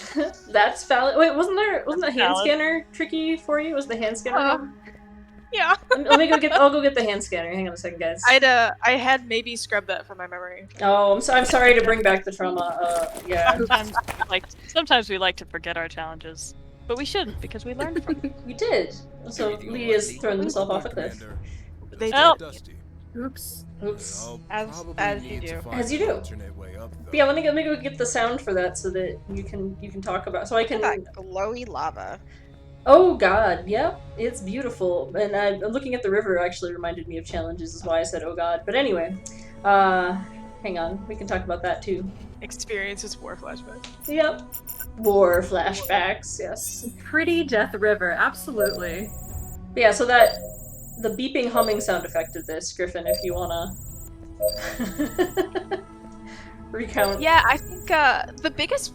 So it's a simple noise, right? Like when you click it and you're just using it, it's a pretty simple noise. Like you wouldn't think it would be that hard, but it was really difficult. And I think the reason it was difficult is because it was very hard to choose a sound to start with that was not annoying to listen to after the first 4 seconds, because it's pretty high pitched, right? And it goes into both ears, and obviously it's kind of centralized with Lee as the player character. So there were plenty of kind of high frequency resonances and plenty of things to mix in with it that made it a little bit more long-term palatable, because you can just push down that button and hold it forever, and you know that you will find people that will do that because we're all gamers and we all do silly things that make us laugh for fun. And I wanted to choose something that they could do that for as long as they wanted to without actually like hurting their ears or without it peaking the sound balance, which was pretty difficult to find a balance. I think it actually took me over a month to mix together a couple of sounds and layer them together that ended up with the sound that we have now after some tweaking that sounded just techie enough and sci-fi enough to fit in the world and to fit into the type of technology that we decided would exist here. And then again, to just be nice to actually use. It was a satisfying sound. So that's awesome. Yeah. That's very cool. something that's not terrible to listen to, unlike the broken accordion I played for you guys. Awful. Hot smoothie. So we actually had a question from Twitter, and I believe you're still in the Audrey. If you're still in the chat, She is my roommate. Oh. She is currently AFK. Okay, no problem. But so they said in the demo, the Persistence crew get messages back and forth from home. What is the latency on a connection over that distance? Are interstellar phone calls even feasible?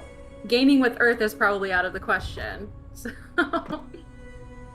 Yeah, on interstellar phone calls, I'll use Stefan's nope. Nope. Nope. When you're playing the game, you'll get, you know, updates from Earth, news updates from Eros, but they come in packages. So just periodically. It's not a live back and forth connection. It's worse than dial-up. Yep. To quote Joey, it's not like we can call a repairman for the weekend, so yeah, they definitely yeah. No, it's a little early on that one, but yeah, it's definitely not like you can't really have like a LAN party. You know, you can't just hop on whatever the Fortnite of the future right, is. so play. no Quake. Yeah. No Quake. No, I'm sorry, guys. Bummer. Yeah, I mean, no live streaming from the It's like playing Persistence. Smash on Nintendo servers. No ESO version 20 dot whatever. Ugh, my DPS is gonna tank. The ping is really bad. Yeah. Sounds lovely. It would be fun. So most of us have like day jobs and families and life commitments and stuff. So what would you, for somebody who has an idea for a game or like wants to get into gaming but has, you know, prior commitments and stuff, what would you say to them to kind of give some balance to, you know, making something that you want versus actually having to like pay rent and eat and stuff? If you guys don't mind, I can take this one at least to start with. Yeah. Do it. I'm not gonna lie, it takes a lot of time and a lot of energy. I do have a day job, and but like the cool thing about making this game is we all came together despite the time commitment, in like contrast to like what we're doing in our daily lives, because like it was a really cool concept and we were all really interested in making the game. And like if you're looking to do something like this, and I think people can, I do acknowledge that it's a privilege for people to be able to like have the time to like make something like this and have the resources and the know-how, but like getting together with a group of your peers and like just kind of hashing it out and like just being able to even discuss a concept together and build like a world building document it's a good time, it's a fun time. Like just being able to find a group of people who you really vibe with, like we do at Dyscordion, is just putting you on the way to being able to make a project that you can fall in love with. Because I love this project, I love this team. You guys are all really great. I consider you like some of my closest friends. Aww.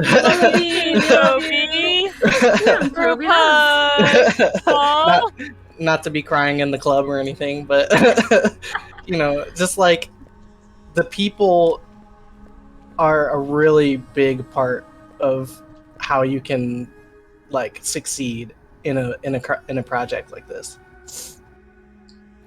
Yeah. Yeah, that was profound as hell. Toby, that the was best. profound as hell for sure.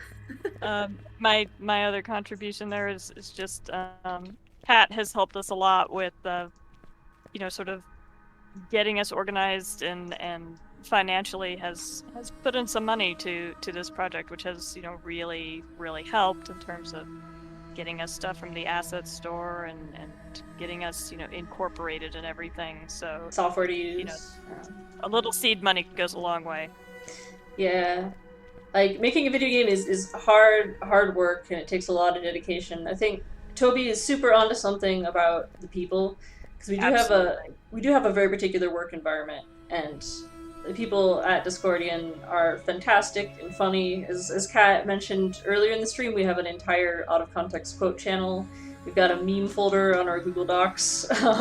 We have fun while we're making this thing, and we're putting our heart into it collectively. And also, as Toby and Kay pointed out, it is a privilege to be able to do something like this. We're all really lucky that Kat brought us together. It was her dream. She wanted to make it happen, and she's a fantastic director in keeping us organized. Yeah. Oh, you guys are too nice. You're awesome. You're the best. Yeah, we appreciate you. Love you. Love you guys. Just to kind of add to that too, to give people a bit of background on how we work. So, the sort of ground rules that at Dyscordion are we're very laid back. We have like an unofficial official commitment time. 2 days or 2 nights a week work on the game. We don't track hours. We don't really track days. We check in. Anya and I will check in with we kind of split up the team into 2 smaller teams, and we check up on progress that way. But pretty much the environment that we have going on is everyone's really accountable, and everyone you can kind of feel in the team that everyone really likes working on the game. And so when you have that sort of environment, you create a couple of problems. They're good problems to have, but the first problem is Calling us problematic. Calling us problematic. But the first problem, I think, is that it's tough to expand when you have this sort of working model that we do. Because I think it does take us a certain kind of personality and a certain kind of work ethic and just love for the project you're working on to really do really well on this team. And so the fact that there's 13 of us that do this, I think is kind of incredible. The other thing is, I see some of us we actually kind of break that 2-day a week rule, and we'll actually put in quite a bit more than that. And as much as I think that's awesome, and I love that the team is excited about the game. I think something that can't be stated enough is the state of the game industry and how developers are. The conditions for a lot of developers at different studios can sometimes not be so healthy. When you're really passionate about something, you'll put in as many hours as it takes, but sometimes you have to ask yourself if you really should, for your own health. So not to preach on that, but I do it is really important for take breaks and keep working on it for as long as it's fun and as long as you're passionate about it. I'm watching the stream, and the fact that you're carrying the cluster upside down, it's like really, I don't know. I was showing off the little cross sections. I love how it bobs up and down as you are walking. That's just to give hysterical. Just the little details. That's really great. No, I wanted to show off the little cross section as I was walking in the background. Okay. Yeah, it's so cool. Work-life balance is important. I am guilty of the thing Kat mentioned about working on the game a lot, but it is really exciting what Toby said about collaborating as a team versus being alone. I've been a freelance artist for approaching Oh wait, no, over a decade now, not approaching a decade. Oh gosh, I'm old. Anyway, I've been a freelance Yeah. artist. Yeah, Kay and I were college roommates for Seven's moment of Kay and I. Good. Kay A says. slow me and month of I'm doing time. good today. You're good. You are Anya good. and I graduated college together. Yes. But anyway, yeah, we've been freelance artists for a decade and working on like individual commissions and doing conventions and things like that. And like that can be fun in its own way, but like working on this game with these people makes me feel like alive creatively in a way that commissions generally did not. There's nothing like having that creative juice and bouncing back and forth. And I feel like yeah, our team has been really good about being respectful of each other's time, and we'll say like, hey, you take a break. Like, Kat and I have designated days off because we're two of the people who tend towards like workaholism, which is not good. So like we have days that we are unavailable, and we're allowed to like socialize with the team because you know, like Toby said, we all became buddies, twins. But yeah, we take days off and we, you know, make sure we're having fun with it. That's definitely important. This is a crunch-free zone. Yep. Absolutely. So, y'all are awesome. Aww. You're awesome. Your face Everybody is is awesome. everybody's awesome. Everybody's awesome. All right. And what's also awesome is donating to our Tiltify. Nice. Page. Yeah. So I will pop that in again, but if you can give us some money so that we can donate it to Queer to Gamers and Stonewall Community Foundation and a bunch of other LGBTQ charities. I think total throughout, you know, different Twitch streamers and other content creators, they've raised about $15,000 already, which is incredible. Wow. And we smashed our goal like within the first 15 minutes, which Thanks to is a kind of couple unbelievable. Really awesome people. I don't think it was quite Yeah. 15, but it was still pretty early. That promo transition, thank you. Yeah, that was like that was good. I'm like a mall cop. I'm good at segues. Oh my god. So Leslie is just the funniest, most wonderful. Okay, so the way that a lot of people on our team came together at the beginning. A few people came on organically after the fact. Like I dragged Kay into this. I have been dragged in by my very best friend. Yes, but we did put some calls out for like a couple of positions when we realized like, hey, this would be great to have on the team. One of which was a marketing specialist, and we could have not have gotten luckier. There's a lot of really cool people who applied, and we appreciate them all. But like Leslie is just, dang, like her sense of humor. She immediately fell into that environment we were talking about, and we appreciate them very much. So, oh shucks. Yeah, this is like a love party up in here tonight. But yeah, in a good way. I mean, So we the are last- streaming for Pride, so let's be proud. We are proud. Proud of all you guys. Of everybody here, and I am proud of you guys in the chat still hanging with us. It's radical. So the last question I have is, what games are y'all playing when you are not playing this game? Horizon Zero Dawn. I have been absolutely going on a nostalgia trip back to being 10 years old and just playing the crap out of Pokemon Snap. Oh yeah, Pokemon Snap rules. It is so good. It's so good. Toby, thank you for the donation.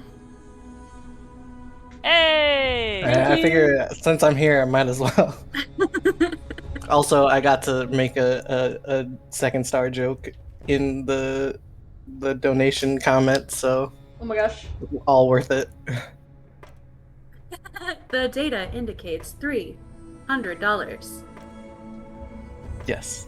That's beautiful. Beautiful. That's radical. I have gotten into finally. I never play a game when it comes out. I wait like 5 years until I'm like emotionally ready for it. But I just started playing Nier Automata for the first time. Ooh. And that game is super radical.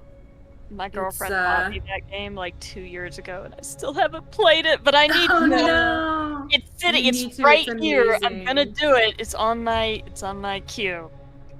It's super, super good. And then I just started playing a game from this little indie studio. It's probably my new jam. I'm obsessed with it. It's called The Wild at Heart.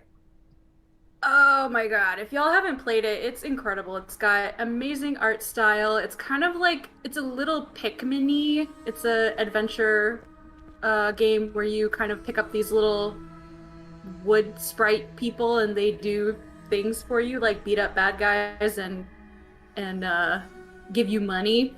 And that's all I want out of life. I just want someone to follow me around and give me money. And beat up bad guys, of course. And beat up bad guys for me, yeah. I don't think I've heard of that one. That sounds good. It's really, really good. I recently picked up a game. I saw a streamer play it. It's called Snake RX. It's like an auto chess plus Snake game, like Snake, like the original like Nokia phone game. Classic. It's only $3 on Steam, which is why I was like very interested in it. But you like pick classes for each of your nodes to be like on your little snake, and you try and get through waves of enemies, and it's just like insanely fun for some reason. I've never played the actual game Snake, and I don't really play that many auto chess, although I do play a lot, like way too much of Hearthstone Battlegrounds. But we don't have to talk about that. But it's just extremely fun. I don't know. In terms of playing fellow indies, I did start trying out a game called Eastshade not long ago, where it's like another, like, it's a game that's really like ponderous and slow, and you get to appreciate the space around you, which is something that I think there needs to be more of in games, because there's a lot of high stress games out there. And you're playing as a painter who has traveled to the island of Eastshade, which is one of your mother's favorite places, and you're painting some of her favorite views as like a memorial to her. And as you experience things and like kind of unravel these little storylines on the island, you are inspired by what you experience, and the main mechanic of the game is gaining that inspiration and then using it to make your paintings. That sounds great. Yeah, it's lovely. Aww.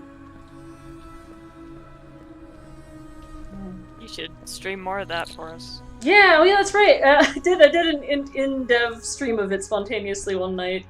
That's what my Discord avatar is. Yeah. It's a screenshot from that game. Yeah. Wonderful. Beautiful. Beautiful. I am terrible at playing only one game at a time. I have that problem, TM. But the games that I've been playing recently, has anyone played the new Knockout City? I know it's an EA game and it's I've heard about it. I've heard good things, but I haven't. Is that the dodgeball game? It's literally a dodgeball game, and yeah. I actually adore it. It's super fun. It's really enthusiastic and energetic, and it has an amazing art style. The soundtrack is awesome, and it, like, vibe-wise, it gives me the same feel as like popping in like a PS2 game. Like, that's what it feels like. If I had 4 wired controllers and it was me and all of my siblings, well, I would need more controllers, but point standing. That's the type of game that we would pop in and we would play for like a couple of hours if we needed like a co-op game. It's perfect. The dodgeball makes that perfect actual rubber dodgeball sound when it hits people, and it's so fun, and it came out of nowhere, and I actually really recommend it. People can try it for free up to a certain point, and it's worth looking into for sure. That sounds amazing. And shout out to Cora for giving us $20. Thank you so much. Hey! Thank you!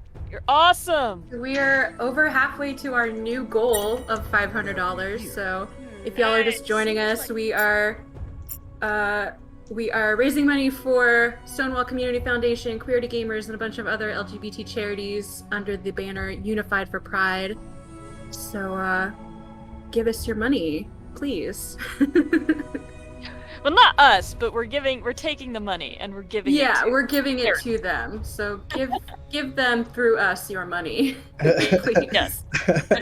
I am once again asking for you to donate to charity. Yeah. We are the vessel through which. Oh my gosh, good meme.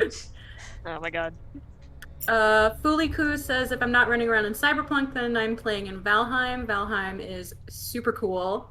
Nice. Cyberpunk has good colors. It's a very colorful game that I enjoy the, what is the word I'm looking for? Just like color scheme of it. Aesthetic. The tone Aesthetic. is neon. Is yeah. I'm a games journalist, so I've got, yes, of deep course. opinions. Mhm. You can't have the future without neon. That's just the rule. Obviously. Yeah, no. It's all about the colors. Miracle though. Old Faithful out there has just been sitting That's all around the getting bedded shiny in lights space on our rhythm for spaceship. the last 10 Yep. years. Lights are science. Probably requires Obviously. an authorization code. Is it really science Not if it sure doesn't about the glow? wires, though. Nope. That's exactly my Wow. philosophy on designing anything for Second Star or Future in general. Yep. It's got Make it it's glow. glowy. It's got that science green color, you know, Science green. and the Science hexes. green. And the hexen, yeah. Hexes are good. It makes the gamer brain go burr. Makes it, yeah, it does.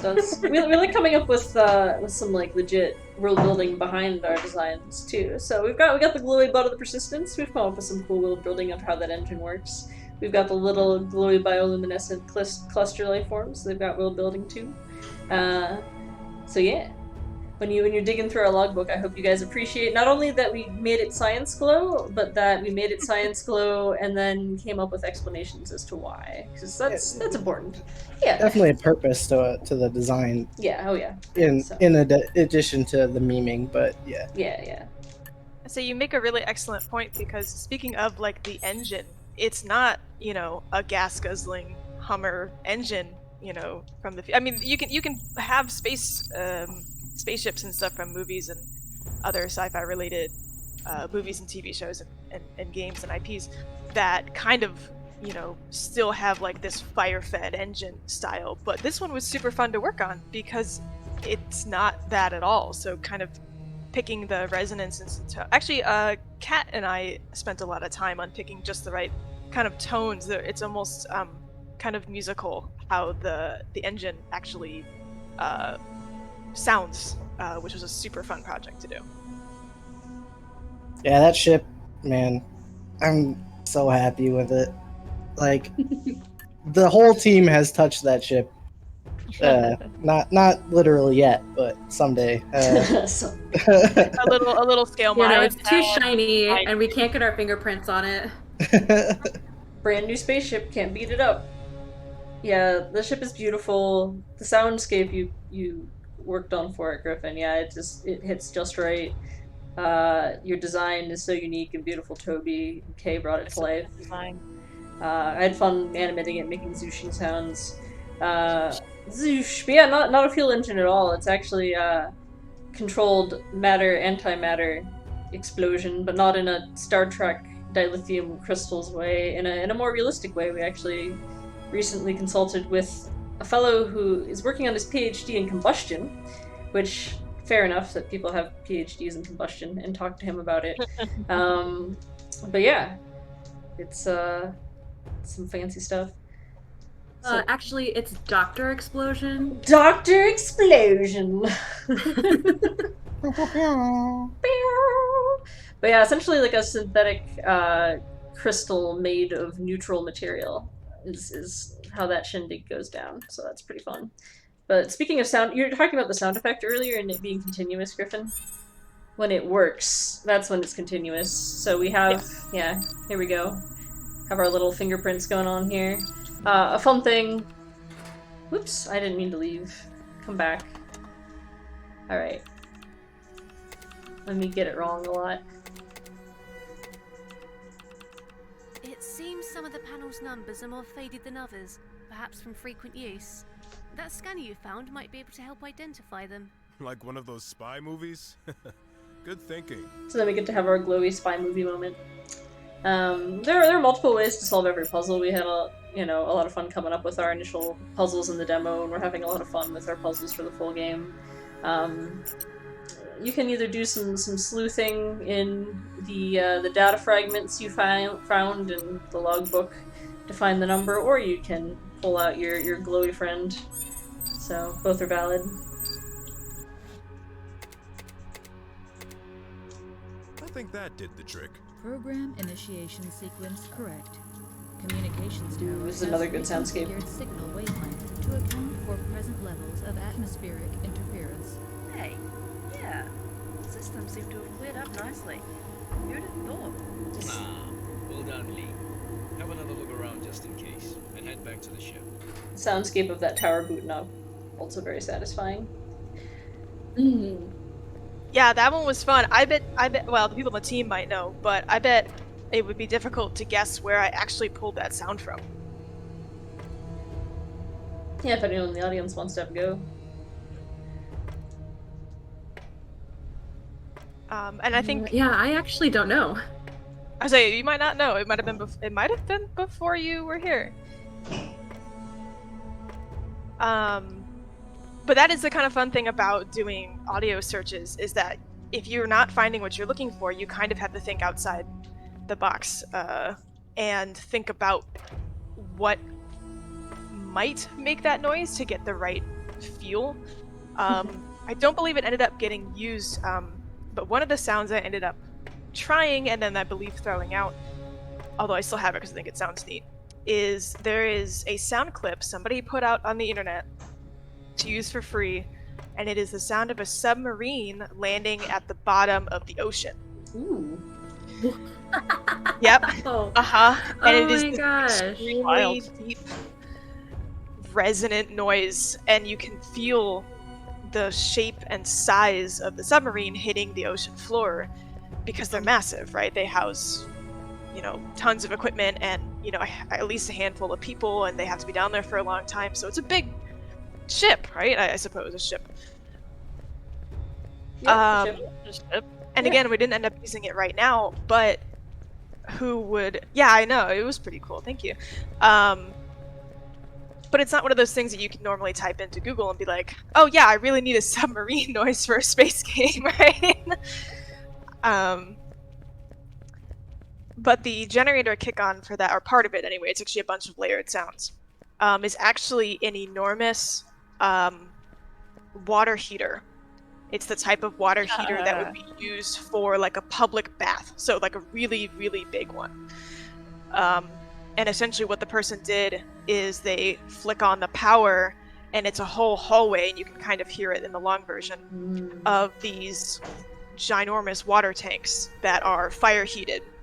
So it's the electricity pop, and then it's all of the fires turning on, and then it's one after another in a long hallway of all of these water heaters turning on. And then the end of the clip is actually the noise of the water flowing through all the pipes and going into the next room where it must cascade down somewhere, because you can hear it kind of waterfall-esque over the wall. That's That's cool. incredible. Yeah. Some of the stuff that we didn't have sound for too, we've done like a little bit of custom Foley, and it's always interesting what sounds you can get out of what. It's not necessarily what you'd expect. So Foley is a I believe incredibly entertaining field. Yeah. I think a couple of people on the team recorded kind of like bed sheet noises. I know we got a bunch of walking noises because it was for the original animation of Lee getting out of bed, which no one ever wants to do. It's very warm and cozy in bed. But we got to do it. We have a space adventure to go on, and I guess, yeah. But I ended up using one of the sheet sounds for some of the objects in the not the closet, but Lee's storage. Oh. And it was kind of like it's Get out of still town. ruffling cloth, right? Yep, Yeah. it's still ruffling cloth and stuff like that. And I think a couple of the step noises that were submitted were also object noises, because it was just perfect. I didn't need to like justify it to myself. It was just like, oh, this object is smaller, it's made out of plastic, it's hollow, something like that. And some of the quote step noises that people recorded and gave to me to kind of finagle and work around, I ended up just straight up using for objects. That's awesome. Oh, interesting. Yeah. Alright, we can start to head back to the ship. We've also got our fun, creaky footstep noises here. Alright, Lee, we're gonna go up. It was a good thing that ladder was here, but I guess it was a shitty ladder. That was... Well. Yeah, laugh it up, Joey. Lee, are you alright? I'm fine. Joey's laugh is so funny. It is very good, yeah. Yeah, it's infectious. I love it. No need, Commander. It's our spooky sunrise. Hey, Lee, you know how gravity works, right?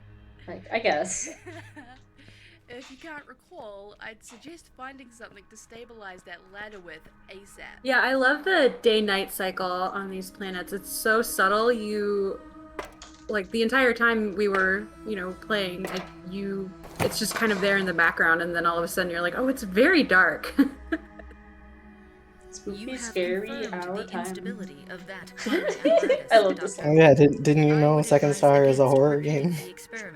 Yes, It's clearly. not. It's not. I'm joking. It's a horror game. I'm joking. It's When they give you the flashlight prompt I don't and want tell new you how people to to run. be like, oh no. It's not a horror game. And they put you down a long Contrary hallway and to- they tell you to press shift to run.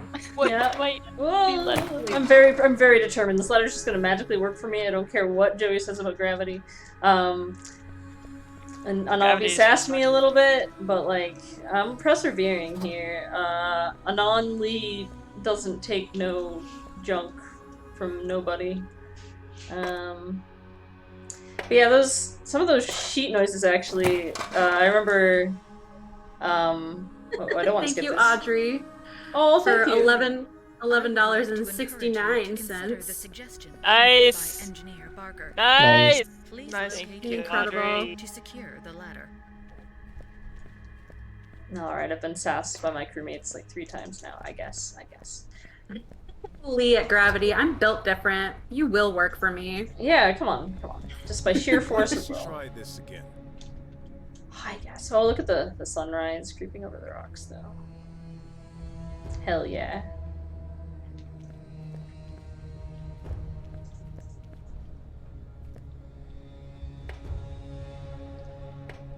You will work for me, yes. Perfect, cool.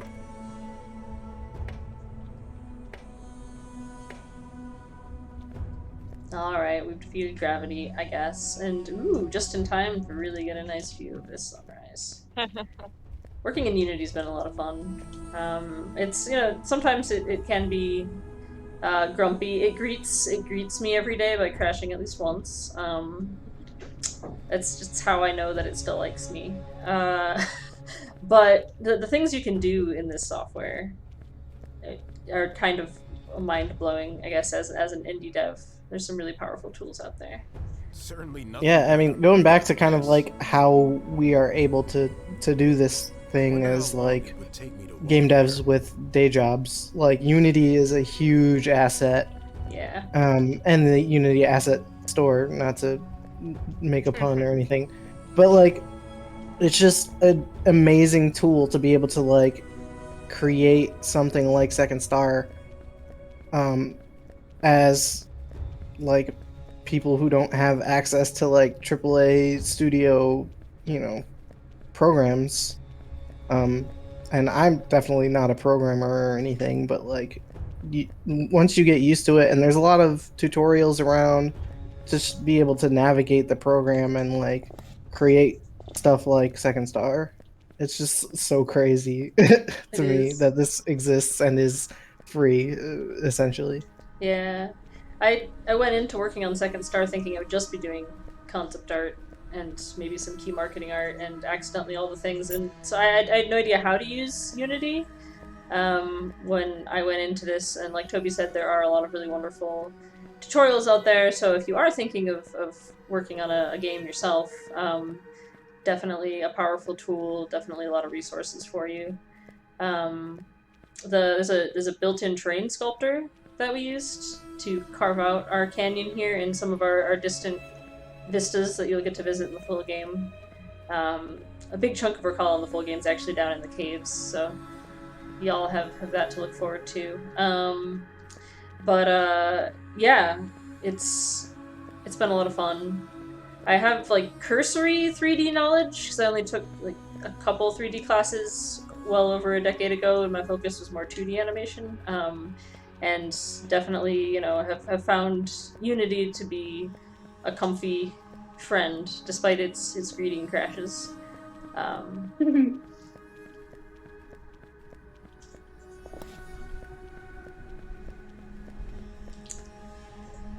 Navi, do we have any data on this life form?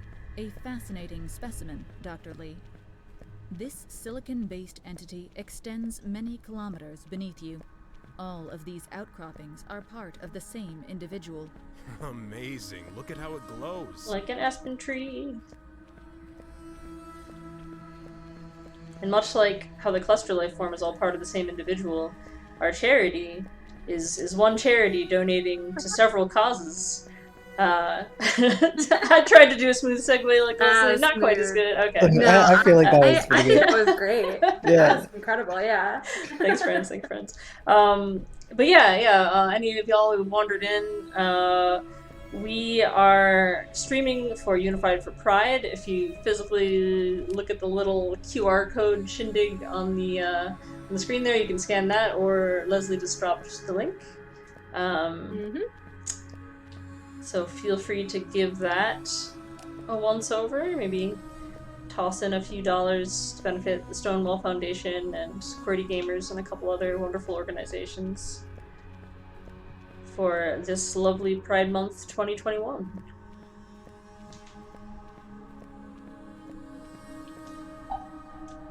I've not been doing this because we've been talking and doing the Q&A session on Arcala, and it's a high-pitched noise, but we do have our fun Marco Polo mechanic here that you are introduced to when you first land. I love how the functionality of the compass came together. It came together like super quickly. There were some features in game dev where like you planned for them way ahead at a time and like wrote a big detailed spec, etc. But the compass and the map actually were two things that we kind of realized like partway through, where it's like, oh, we kind of want this actually. And our amazing programmer Jem worked with some of us artists, and we kind of like banged out the map in like a couple days. One week when we were like, hey, wait, how about we have a map? It's got this little tracking system, you know, it's all pretty schwanky stuff.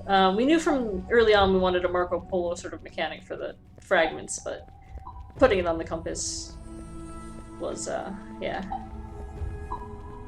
And how that visually worked was kind of a later development. This is our 8th day of planetary observation on IR-761. Extracting samples of the bauxite ore has been an exciting process for us all. Finding a good source of aluminum has been on our list since the very beginning.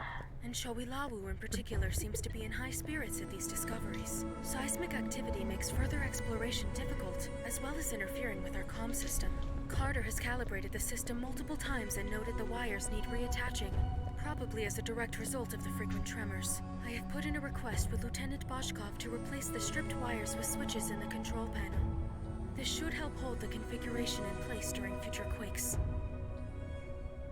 Now that it's the morning. Visuals there are incredible. Appreciate the view! Makes me wish I was there with you. It's like the planet is in a primordial state. It reminds me of Giga Year, that documentary about the Earth's first billion years. What do you guys think? We should head back to the ship now that the morning has arrived? Yeah, let's do I it. think I've done all I can for now. Could probably head back to the ship. Sink back into our space legs. Hello, Robot Squid TV. With good squid emojis.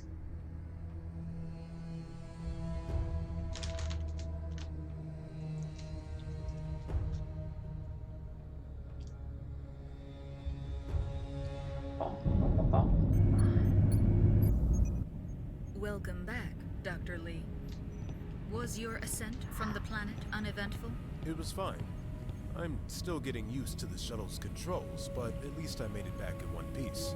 There was much wiggly content, I'm A new afraid. correspondence Oh, yeah. from Engineer Barker is available on your terminal. But we can I'll take a look. wiggle a little bit when we We can plant our Yeah, we can do some wiggly. Absolutely. I made sure to acquire many wiggly friends, because it's very important to me. I love our wiggly children, as we discussed.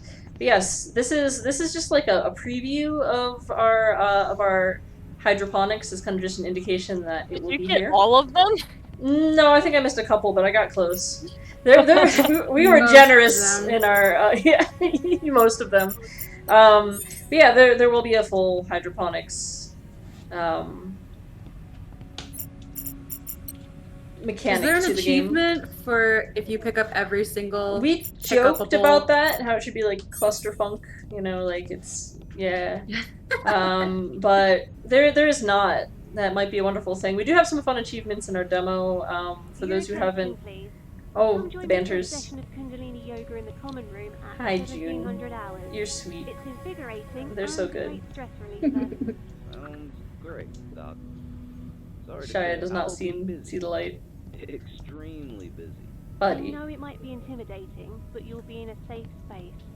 Communal yoga can actually be quite fun. As much fun as being wrapped in a yoga mat and Yeah, so if you want to have a little wiggle of your own, then you can play the demo on Steam. It's out right now and it's free. Yep. It is absolutely free. You can go get it. You can pick the dialogue choices we didn't just pick.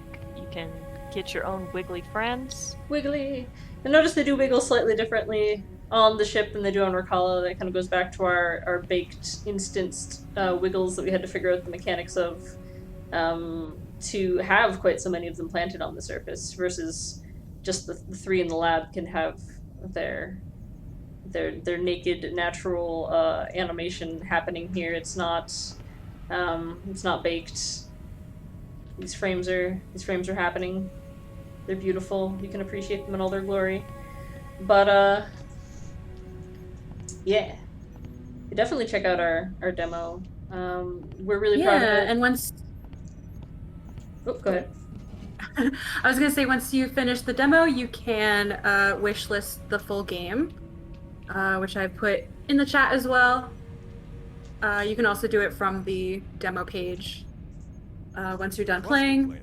You can also check out our actual website, secondstargame.com. Gonna pop that bad boy in there as well. We have an email list so you can get notified of cool updates and stuff like that. And also follow us on social media, Twitter, Instagram, Facebook, all at Second Star Game.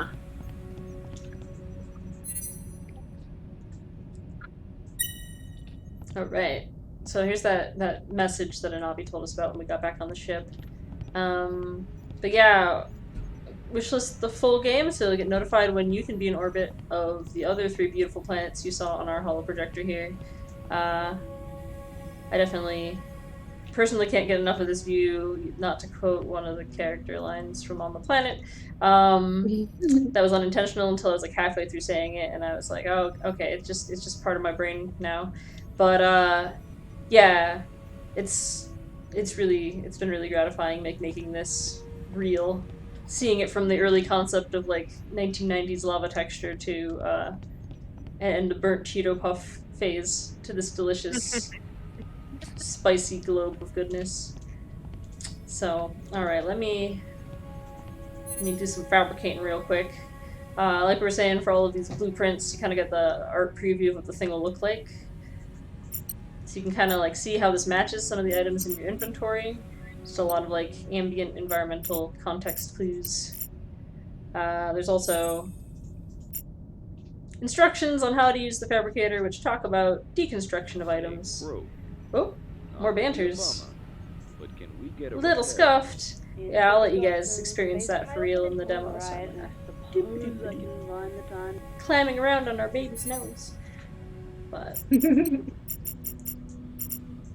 let's deconstruct some buddies. Oh, thank you, Robot Squid, donating $20. Appreciate Oh, that. Thank you, Squid. Thank you. I love you. That's my girlfriend. Oh, shucks. That's a good girlfriend, Bronk.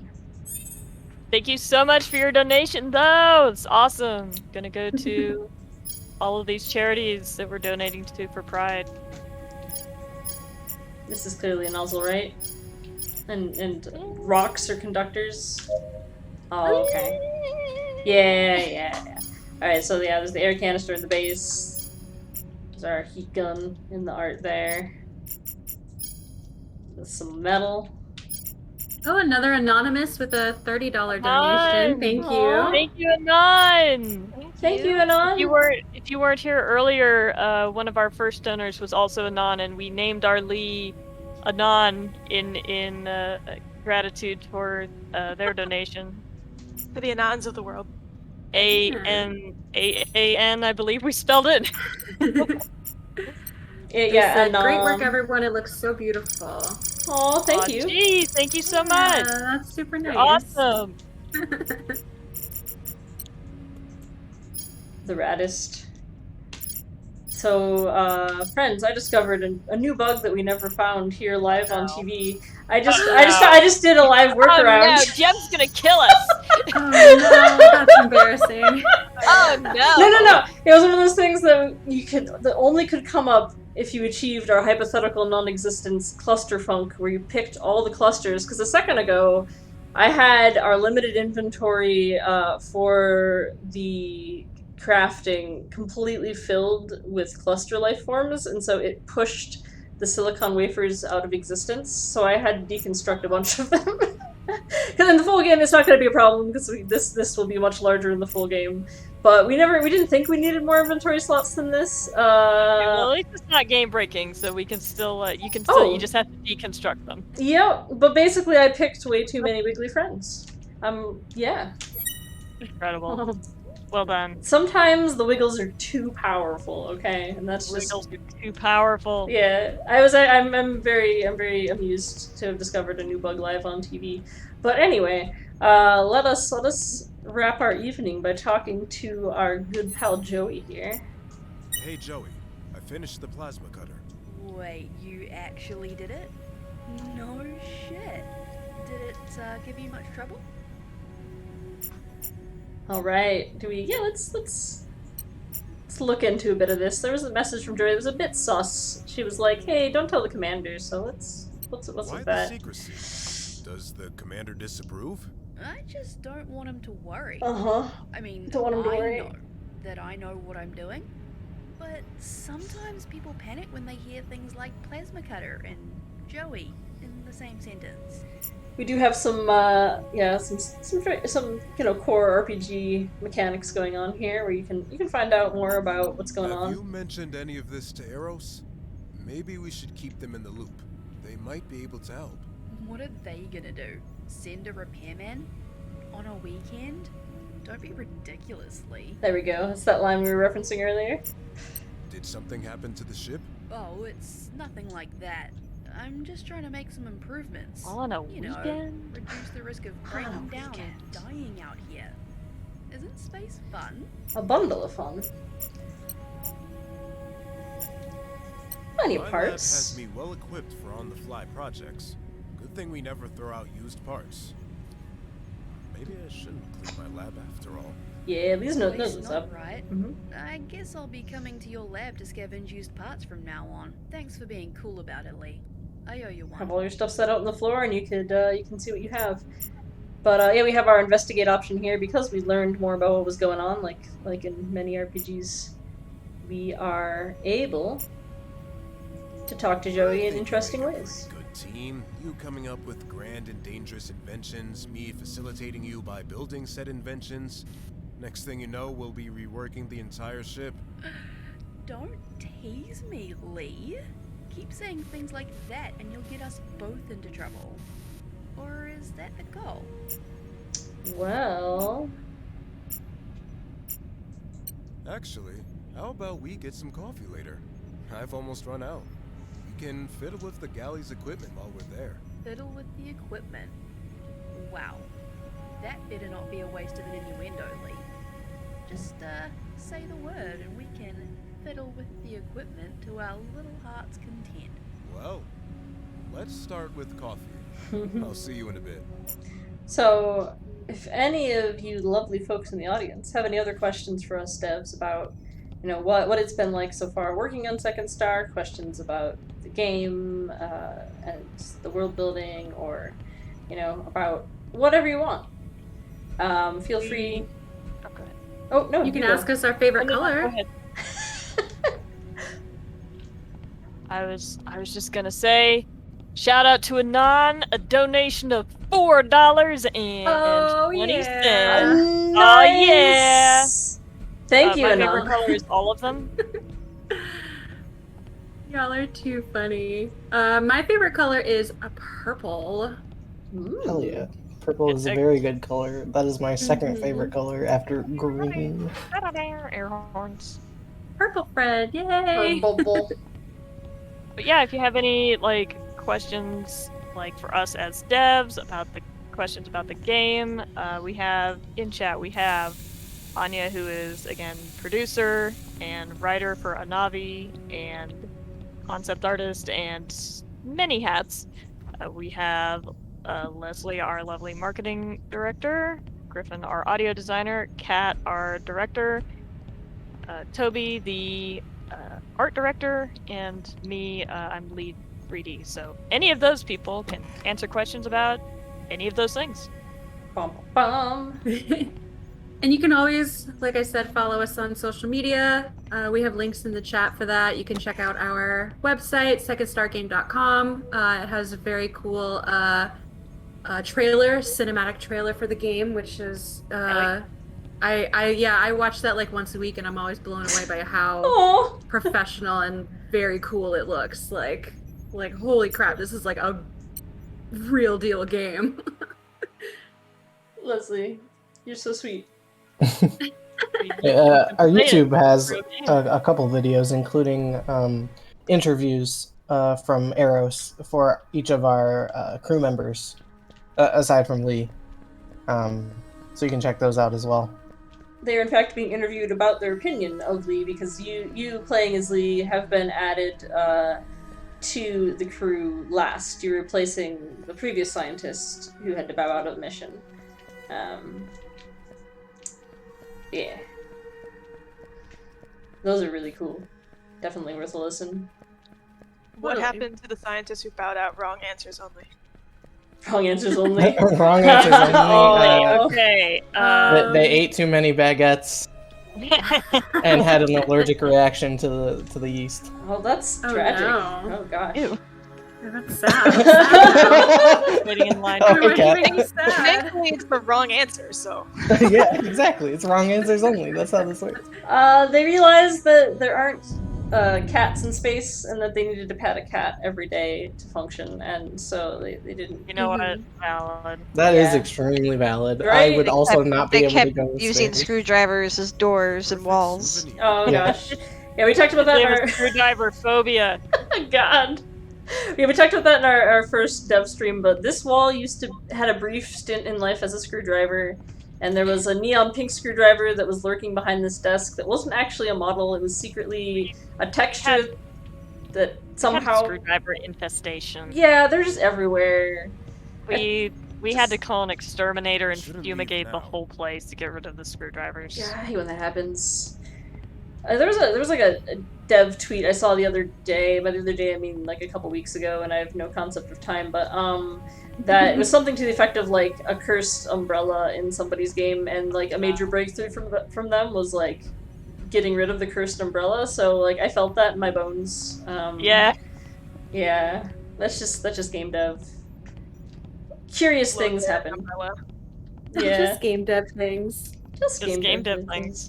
We also had a phantom keypad, because some textures have their smoothness on the metallic alpha, and some have them on the albedo alpha. Fun times, but yeah, it's always an adventure. It's always an adventure. Whenever there's a computer involved, there's gonna be an adventure. Yeah. Oh, I love our pretty doors. Just gonna sit here and open them. Yes, Lionel made our doors. Yeah. We've had a lot of talented and cool people come through our ranks. Yeah, one of our 3D artists who has moved on to grad school and a job offer that happened simultaneously for him. Like, you know what? Props. That's a lot to be busy with. Made our doors here, but they are forever a tribute to his time at Dyscordion. I'm just gonna open this door a few more times. But yeah. Did we ever show off the holographic magnet? Oh yeah, let me walk around it to like see the shiny. But yeah, if there's any other questions, let us know. If anyone wants to sneak in like some last minute donations to Unified for Pride, also awesome. Oh, there we go. You can see some of the shine on the word ready as I'm walking. Ready. Ready.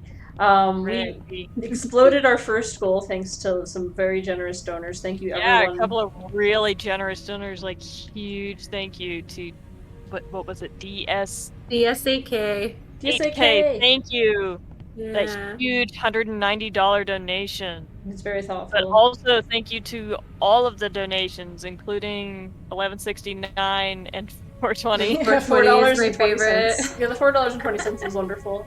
Extremely good. Yeah, you guys are awesome, and we almost made it to our spontaneous second goal, so that's really cool. Yeah, we had to come up with the second goal, so that was really cool. Yeah. Yeah. Thank you guys. But yeah, I guess if there are no further questions. No, if you got any stupid questions for us, we will answer stupid questions as well as smart questions. While I sit here and flush the toilet. Yeah. Just over and We'll over start and over. playing the accordion again. Oh no, I'm not gonna. No. I don't want to scare our viewers away. They've stuck with us like this late into the evening. Or morning. Punish them. Yeah. We want them to play the game, right? We do, exactly. The whole game isn't broken accordion noises, I promise. There's actually... What are the best glitches for doing speedruns? Oh my gosh. Well, I figured out a way to get around the ladder one time. Oh. I also figured out a way to yeet the ladder into the sky. And below the level, like lose it below the level. Yeah, That's not so much a Not necessarily speedrun glitch. Yeah. No, that's a you can't complete the game glitch, which we have since fixed. Yeah, but I did figure out that you could a sneaky way to get around having to go down the ladder, so you can skip that animation, save you like 20 seconds. That's huge. It is huge. Yeah. Spamming spacebar at the moment. Oh yeah. That's our skip cutscene button. So that's your hot speedrun tip is spamming spacebar. But then you don't get to see the animations or hear all the lovely VAs. So like I'm not about that life. But We don't have time for that. Yeah, if you're about that life, it's on you. Also, we absolutely ask another silly question. Yeah. Hook us up. Well, speaking of glitches, there used to be one where you could pick up this rock and that cluster lifeform branch at the same time and you would pierce it. And then the cluster lifeform branch would pierce every consequent item you pulled out of your inventory. There are no dogs in space. I'm so sorry. On the moon. Yeah. I'm sorry, No dogs there are on the no moon. dogs on the moon. There are no You dogs. can pet the baguette. You can pet the baguette. Yeah, I'm gonna go pet the baguette. Go pet the baguette. Yeah, you can pet the baguette. You can pet the cluster Basically lifeforms. a dog, right? Yeah. Yeah. See? I'm not sure you can pet it more than like. I'm petting the bed with it. Cradle Here. it. Here, there we Yeah. go. I'm petting it with the bed. I'm petting it with the door. I'm petting it with the piping in the ceiling.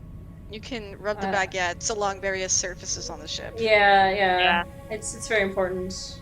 Whee! You can twirl the baguette like you're like you know like a in baton. marching Dancer. Yep, like you're in a marching band. Twirling your drumsticks. Magical girl transformation spin. Oh yeah. Oh, Space dogs are artist, the I next have a big request. development. Oh yeah, I can do that for you. We can get a Sailor Moon transformation for the plush baguette. Let's do it. Yeah. Excellent. Just you wait. Just you wait. Hello, Kieran.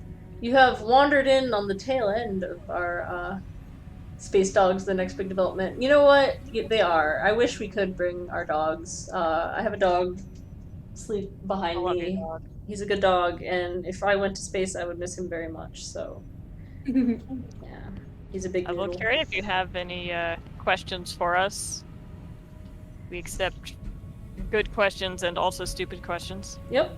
No question is too silly. And if you're just coming on the tail end, we will still have the Tiltify donation link available. I believe it's at the discretion of the campaign itself. We're just a small part of a larger event called Unified for Pride. There have been a bunch of streamers and content creators and game devs that are raising money for Creative Gamers and Stonewall Community Foundation, a bunch of other charities, things like that. So it's going on for as long as they say it is. So we will keep our Tiltify link available on our Twitter, and so if you want to donate later, you can totally do that. Yeah, Absolutely. and also we'll have this recording up that people can watch this, and they can also go and play the demo themselves for free on Steam. Play the demo for free. Oh, what was the name of it? It was DKOA? We need to DS8K. DS8K. Would you? So that's a friend of mine. Would you like to know the lore behind that name? Absolutely. It is shorthand for Dark Sonic 8000. All right, here we go. So we're naming Ali Dark Sonic 8000 in your honor, just so that like I have a save file that is Dark Sonic 8000. Absolutely. It was a very generous donation. Incredibly generous donation. And I can say hello to my dog. Hey, Oz. Is but a fragment Hello. of our universe, and there's so much I we can haven't say hi to seen my yet. praying mantises. Every discovery out here was worth Please do. it. Prayer mantis. Prayer mantis. I got Artie and Gigi looking at me right now. Hi, babes. Babies. You're very cute. My noodle is passed out. My dog is a greyhound, and they sleep a lot. They're big couch potatoes. They're what? Big couch potatoes. I'm Oh, sorry. okay. I said it incomprehensibly before. I know. Right. Yeah. Toby designed that ship, and he is right here. Yeah. Hello. Hello, I did it. It's me. You. It's me. It's you. It's Toby. Mr. Toby. Shipwide, please. Shia has taken us all the way to our Mr. There is no fix, Toby. We'll be maneuvering closer to allow an RV the chance to Did Unity crash on y'all, and that's why that's your name? Because I recognize that message. I was not here for when you changed your name. Yeah. Okay. Yeah. Yeah. Cat posted a screenshot. Yeah. Yeah, that was- It crashed on me, and then it's like, would you like us to look for a reason behind this crash? And I'm like, yeah, sure. And it's like, Sure. oh no, there is no fix. No. I'm like, oh, okay. Yeah. Yeah, I've gotten that message before. Just kidding. I recognize it intimately. But yeah, I'll get on that. Sorry, Dr. Lee. I did not. for those who didn't pop in at the beginning, because it was a number of hours in our delightful past, this is how the game starts. You wake up as Dr. Lee on the Persistence. You get to select your voice, your background. It's a good time. But yeah, if there are no other questions from anyone who wandered in, we might start sidling on towards our respective bedmobiles. But if people do have questions, I'm game to party I'll get on that. for a bit longer. Is any No, of you the... can always ask us on our Discord. That too, yeah. Yeah, we do have a community Discord you can go on and... I'll get on that. Sorry. Oh yeah, if Leslie wants to drop that hot link, I'll make sure. drop it like it's I am hot. on it. Ask away. You're the best. Then let us begin. What career path were you engaged in prior to contracting with the Persistence mission? I've got a little fun fact about the voice actor for Navi, which is Erin Evans Walker, by the way. She's very talented. That's her actual voice. All of the I don't mean she talks like that, you know, on the daily, but she is one of the only people that I didn't have to do a lot of voice editing for in terms of how they sound over communication equipment. She was able to whip out a robot voice in her like base demo reel. So she really does kind of just sound like that, TM. And I didn't have to do a lot of editing to make her sound a little bit more impersonal as an AI. She knocked it out of the park. I love the implication of what you just said, though, where it's like she just sounds like that, but not in her day-to-day life. No, I want her to like walk into the grocery store and be like, I would like 2 pounds of Munster cheese, and that's I want that. My family was against. You want the voice or the cheese? Both. The data What I indicates 3 bananas. Yep. Even less when I accepted. It's a pretty small bunch of lines. I mean, they go bad really fast. Sometimes you can only buy 3. When she's putting in her PIN for her debit card, it's beep boop, beep boop. No. If you're listening to this, we love and appreciate you. This is why we're so full of joy right now. But all right. Yeah. But anyhow, natural it is. I am impressed by natural robot voice. I mean, like, it depends on how many bananas you eat in a day. It's How good. many people in your household are eating bananas? I was about to say we used to buy 15 bananas at once, but that's because there are a lot of me's in or used to be under one roof. We're all grown up now and under different roofs, but there used to be a lot of us.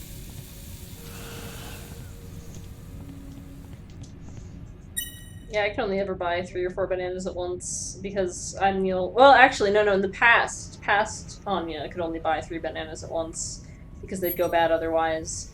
Now I have a dog. Your dog. Yeah, It's and like a race whenever you buy bananas. You're just, you know, you're not sure. You have to make sure you get them at the right time. Yep. Because they might be too ripe or, you know, about to, you know, meet their end. We'll need to set up the rest of these. And then it's a, you know, it's a race against the clock to eat them before. Oh no, y'all don't unpeel them and put them in the freezer? Unpeel them? Fascinating. I mean, that would Or preserve them. peel for... them. Oh, Wait, hold on. Wait. Okay, Peeled by banana. Oh yeah. Hang on, I'm on it. Please put that in our quotes channel. Yeah. Wait, Oh do my you put them in God. like a container, or do you just like unpeel? Yeah, you peel them, peel open them. up your freezer, and just toss them in there. Like No, close you your put 'em eyes in and throw. You peel them, put them in a Ziploc bag, and freeze them. Oh, I And kind of they like keep this. for like months. Yeah, That ruined bingo, the 100%. image. I had this image of like you like boomeranging it like into the freezer. Just Donkey Kong it up there in my kitchen. Yeah. Y'all don't unpeel your bananas has been recorded in our quotes channel. Honestly, Word unpeel with bananas, and heal, like healing. healing, like, hit unheal them. points. Please unheal your bananas. But with I don't know, I bananas, think I it's just pretty get in the mood to eat them, and then like I get a couple and eat them all in the same day, and that's the only time I get bananas. I'm sure the crew will be really grateful for my Yeah. efforts. I feel like that's your attitude like with apple juice too. No, I get apple juice every time I go to the grocery store. I just drink it really fast. It's too good. And then you get hiccups. Yeah, and then I get hiccups. But only at night. Only at night. I swear. I will drink in the middle of the day. I will drink a whole glass of apple juice and be fine. But once it hits like 10 p.m., then no matter what I do, I will get hiccups if I drink apple juice. I think like every time I do a jam with you, Toby, you get hiccups at some point. It's That's weird. because I'm always drinking apple juice. Every Discord call I've ever been in with Toby, he's had hiccups. Yeah. Well, to be fair, you are a night owl, so. I am. Yeah, we have. Are you a night owl or a Yeah. night ostrich? A night critter. You're the ostrich. Yeah. Oh, okay. It's your new government assigned persona. Delicate ostrich. A delicate ostrich. Yeah, we have so many different time zones on our team from the 8 different countries we live in, but we also have many different sleep schedules. So Yeah, tomato, Usually tomato. somebody around. Yeah. I like power supplies. I like tearing them apart. All right. Propane and propane accessories. Propane, yeah. That was another fun bug was if you deconstructed the power supply prior to accepting June's request to repair the binary sequencing device at one point. We didn't have the electrode item, which June gives you for that first tutorial blueprint, but also you get from deconstructing the power supply. We didn't have it set to store in a stack, and so you would overwrite the power supply that you had generated from deconstruction with the one June gives you, and when you went to craft it, I found that bug. Yep, Kay found that bug. Kay's really good at finding bugs. Kay's good at breaking video games, but if you then did that and went through the demo and got to the end, you couldn't finish the plasma cutter because there were no more electrodes to be had. So that we fixed it. Whoopsie, we fixed it. Yeah, it was an easy fix, but there's all these little things you find. The little things. Oh yeah. That we are apparently continuing to find. That's game dev, baby. I can't believe we found a bug today. I thought we really finally got him. No. I mean, AAA games have like giant QA teams, right? And they don't get all their bugs. So. Yeah, I was about to say there's always one. The one that got away. Write a romance novel about a programmer who falls in love Skyrim, with it's a been drum. out for like 10 years and you still get people that shoot up into the sky. It's a feature. Yeah. Bye. Ooh, some new people wandered in to our stream. So Leslie, do you want to do your epic? Yeah, pitch? if you if you just joined us, we are streaming. We've been streaming for the better part of 3 hours, which is like really cool that some of y'all have stayed with us since the beginning. But we are, oh my gosh, TSAK is back with another $20 donation. Incredible! Oh no! Thank you so much. Unbelievable. Did you see that we named this Lee after you? Yeah, he knows. He is a madman. But we are, what is it, like 200 or less than $100 away now from our goal. No, our new second goal just exploded. The bar, wait, what happened? The bar just Donated did a thing. again. Oh my gosh, what? Holy cow! Thank you so much. You're crazy. Oh my gosh, that's insane. Oh my god, thank you so much. Whoa. What a way to go out. Yeah. What a way to go out. Thank you so much. About 1 million Robot squid, that's literally my face right now. I actually look like that. We are hecka unified for pride. Thank you. Absolutely. Radical. Yeah, so, I mean, if anybody else wants to pitch in, we're raising money for Stonewall Community Foundation, Queerty Gamers, and a total of 12 other LGBTQ charities. You can donate through the link that is in our chat, or you can go directly to our Tiltify page. We will also have that up after this stream, so we can keep on getting donations if you so choose. It is the gift that keeps on giving, absolutely. They are the most familiar with the second star tag. So Lee, if you had been the second star science officer, where would you have taken her first? Thank you so much. You guys made this night an epic success. Great, yeah. Like, we had no idea what to expect, so that's awesome. Yeah. It's hard to say at this point. With your permission, Commander, I'd like the opportunity to analyze the data further before making a recommendation. Fair enough. Tell me when you've made up your mind.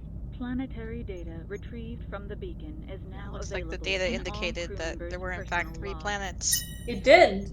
Data indicates there are 3 planets, and the data indicates that we have some generous viewers. But yeah, Wait, hang on. We keep getting a bunch of new viewers. Hi, everybody. Hey, we're hitting that Welcome hour. in. Yeah. I guess we have to play the game again. Yeah. Well, here's we have in fact named this lead Dark Sonically 8000. We need Which to handle that overflow. yeah. We're gonna Sonic 8000 Lee. in our redesign of the UI for the full game, we have accounted for the carnivorous flora and also that. But yes, you've broken the demo naming UI because your name is that cool and you were so That's awesome. Yeah. Thank you. Yeah, the UI is getting a complete overhaul post demo. Yeah, So- we are rebuilding from the ground up. So Shiny. If you miss the cool. demo UI, it'll always be there for you. It'll be there in your heart.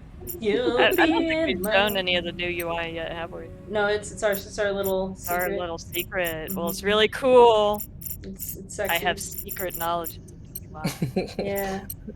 Also, shout out to I heard that Mike is in our audience. Mike, Yeah, it's fully cool. fully cool. Yeah, designed. Hey, Oh, Mike. shit. Mike designed a lot I of didn't our. realize that was Mike Hanging the whole with time. us. Hi, Mike. Yeah, Oh Mike. my god. I mean, hence the comments about like drinking the lava and eating the planets. Of course, it's Mike. Who else would it Yes, be? Who else? don't eat the bad soup. The bad soup. But yeah, some of these like these glorious logos in here were actually designed by Mike. This Daysprings. Yeah, the logos are Industry. staying because they're awesome. Yeah, the logos are forever. Forever. Anavi's beautiful logo. It's good stuff. But yeah, even our sad broken accordion was designed by Mike, although secretly Oh, did Mike get the Concertina. accordion? I didn't know that. That's awesome. Yep. Love that accordion. Love that accordion. It's a cute accordion Certina. I Accordion recommend. Certina. I'm gonna talk to Navi first again. While I may possess the processing I recommend capacity you to maintain handle focus. simultaneous conversations with the Fuck entire you, crew, fuck you. I am certain you have better things to do. Oh man, another fun fact about the Discordian name that we neglected to mention earlier is that it caused one of our devs like inordinate rage. Because we initially tried to spell it. Yeah. We tried to spell it like combining Discord and accordion for real, so there were multiple like C's and like an O back to back. And this was like a visual no-no, I guess. And so like we did multiple rounds of voting on the name just because like one of our writers didn't like how it looked, but then we got it figured. That's how we ended up with the cute like DYS spelling. So, you know. I like that. Yeah. Yeah, it turned out for the best. You had some opinions earlier, right? Discordion, yep, like that. Yep, just like that. Exactly. Oh, we can pick different answers than we did last time. We If did you're nice and looking toasty at last some time. Weather conditions, your tech better be up to the top. Wow, Lee. You know, now that you mention it, I don't think I ever tested to see if my tech was covered. Oh, Joey. Well, have fun. Have fun. I love that line. Yeah, that's a good Have one. fun. Yeah. Have fun, bye. So, Doctor, Bye. what do you think we should explore first? Anavi's data states that life once existed on the icy world Takaroa. The rapid freezing the planet experienced would likely have preserved its life form in a stasis similar to cryogenics. This would have made it of prime interest to the second star. I recommend we begin our investigation there. We did we did the live last time. Let's do snowshoes. this Winter time. holidays all year round, but no one to celebrate them with. What a trade-off. I don't envy whatever lived down there. Neither do I. Winter is not my preferred season, and the thought of having to endure sub-zero temperatures eternally, ugh, what a dreadful notion. I'm no pilot. Is there any pilot I ship here that loved catches your eye? doing June's voice lines. I won't sweat it Mentally, too much. she If we're visiting all of them, I the vote voice we get actor on forever in with my it head, already. although June, Talking there in forever circles also in won't my get head us is any kind of like closer this to little finding the woodland ship. forest creature. Aw, Like they just have that voice. It's very Would have that you like to energy. ask for my recommendation? like if they were in a red You've got a wall, point. I don't know, Aw. TV show or something, I would be see like, it oh, too. they're perfect. It's exactly who they are. Excellent. Have you made a decision, Doctor? Yeah, we could finish asking opinions, or we could just like shuffle on into space. IR-761 would be our best bet. Silicon-based life? The science officer would have had a field day. They might have stayed on the planet longer. Heck yeah. Sounds good. Let's do it. In the spicy day spa. Shia, ready for another ride? We can get a good tan. Yeah, hopefully Or the you can bring suit another- protects from radiation. Yeah, that might be important. I need a spacesuit. So we're gonna wrap it up here, but thank you guys so much for hanging out with us and for smashing both of our donation goals in less than 3 hours. It's absolutely incredible.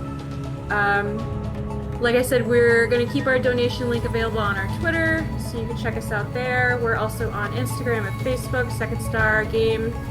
You can go to secondstargame.com for more information about the game. You can wishlist us on Steam. You can play the demo on Steam.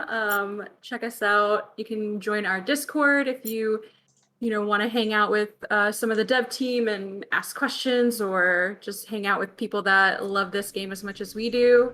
We have a good time in there, so just a lot. There's a lot of stuff that we have coming down the pipeline for this game, and we are super duper excited to show you more and for y'all to, keep engaging with us, because this is incredible.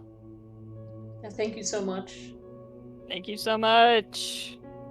Y'all are lovely. Have a good morning, evening, Good midday time zone. A good time zone. Good Yeah. time zone. A good We time have zone. a time. I hope there's time where you are and you get to enjoy it. Right. Yeah, savor those seconds.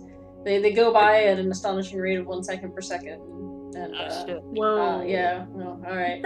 But yeah, thank you guys for watching, and yeah, we'll catch you next time, and or like Leslie was saying, we've got our Twitter, our Discordion community. Feel free to poke us. Yeah, thank you guys so much.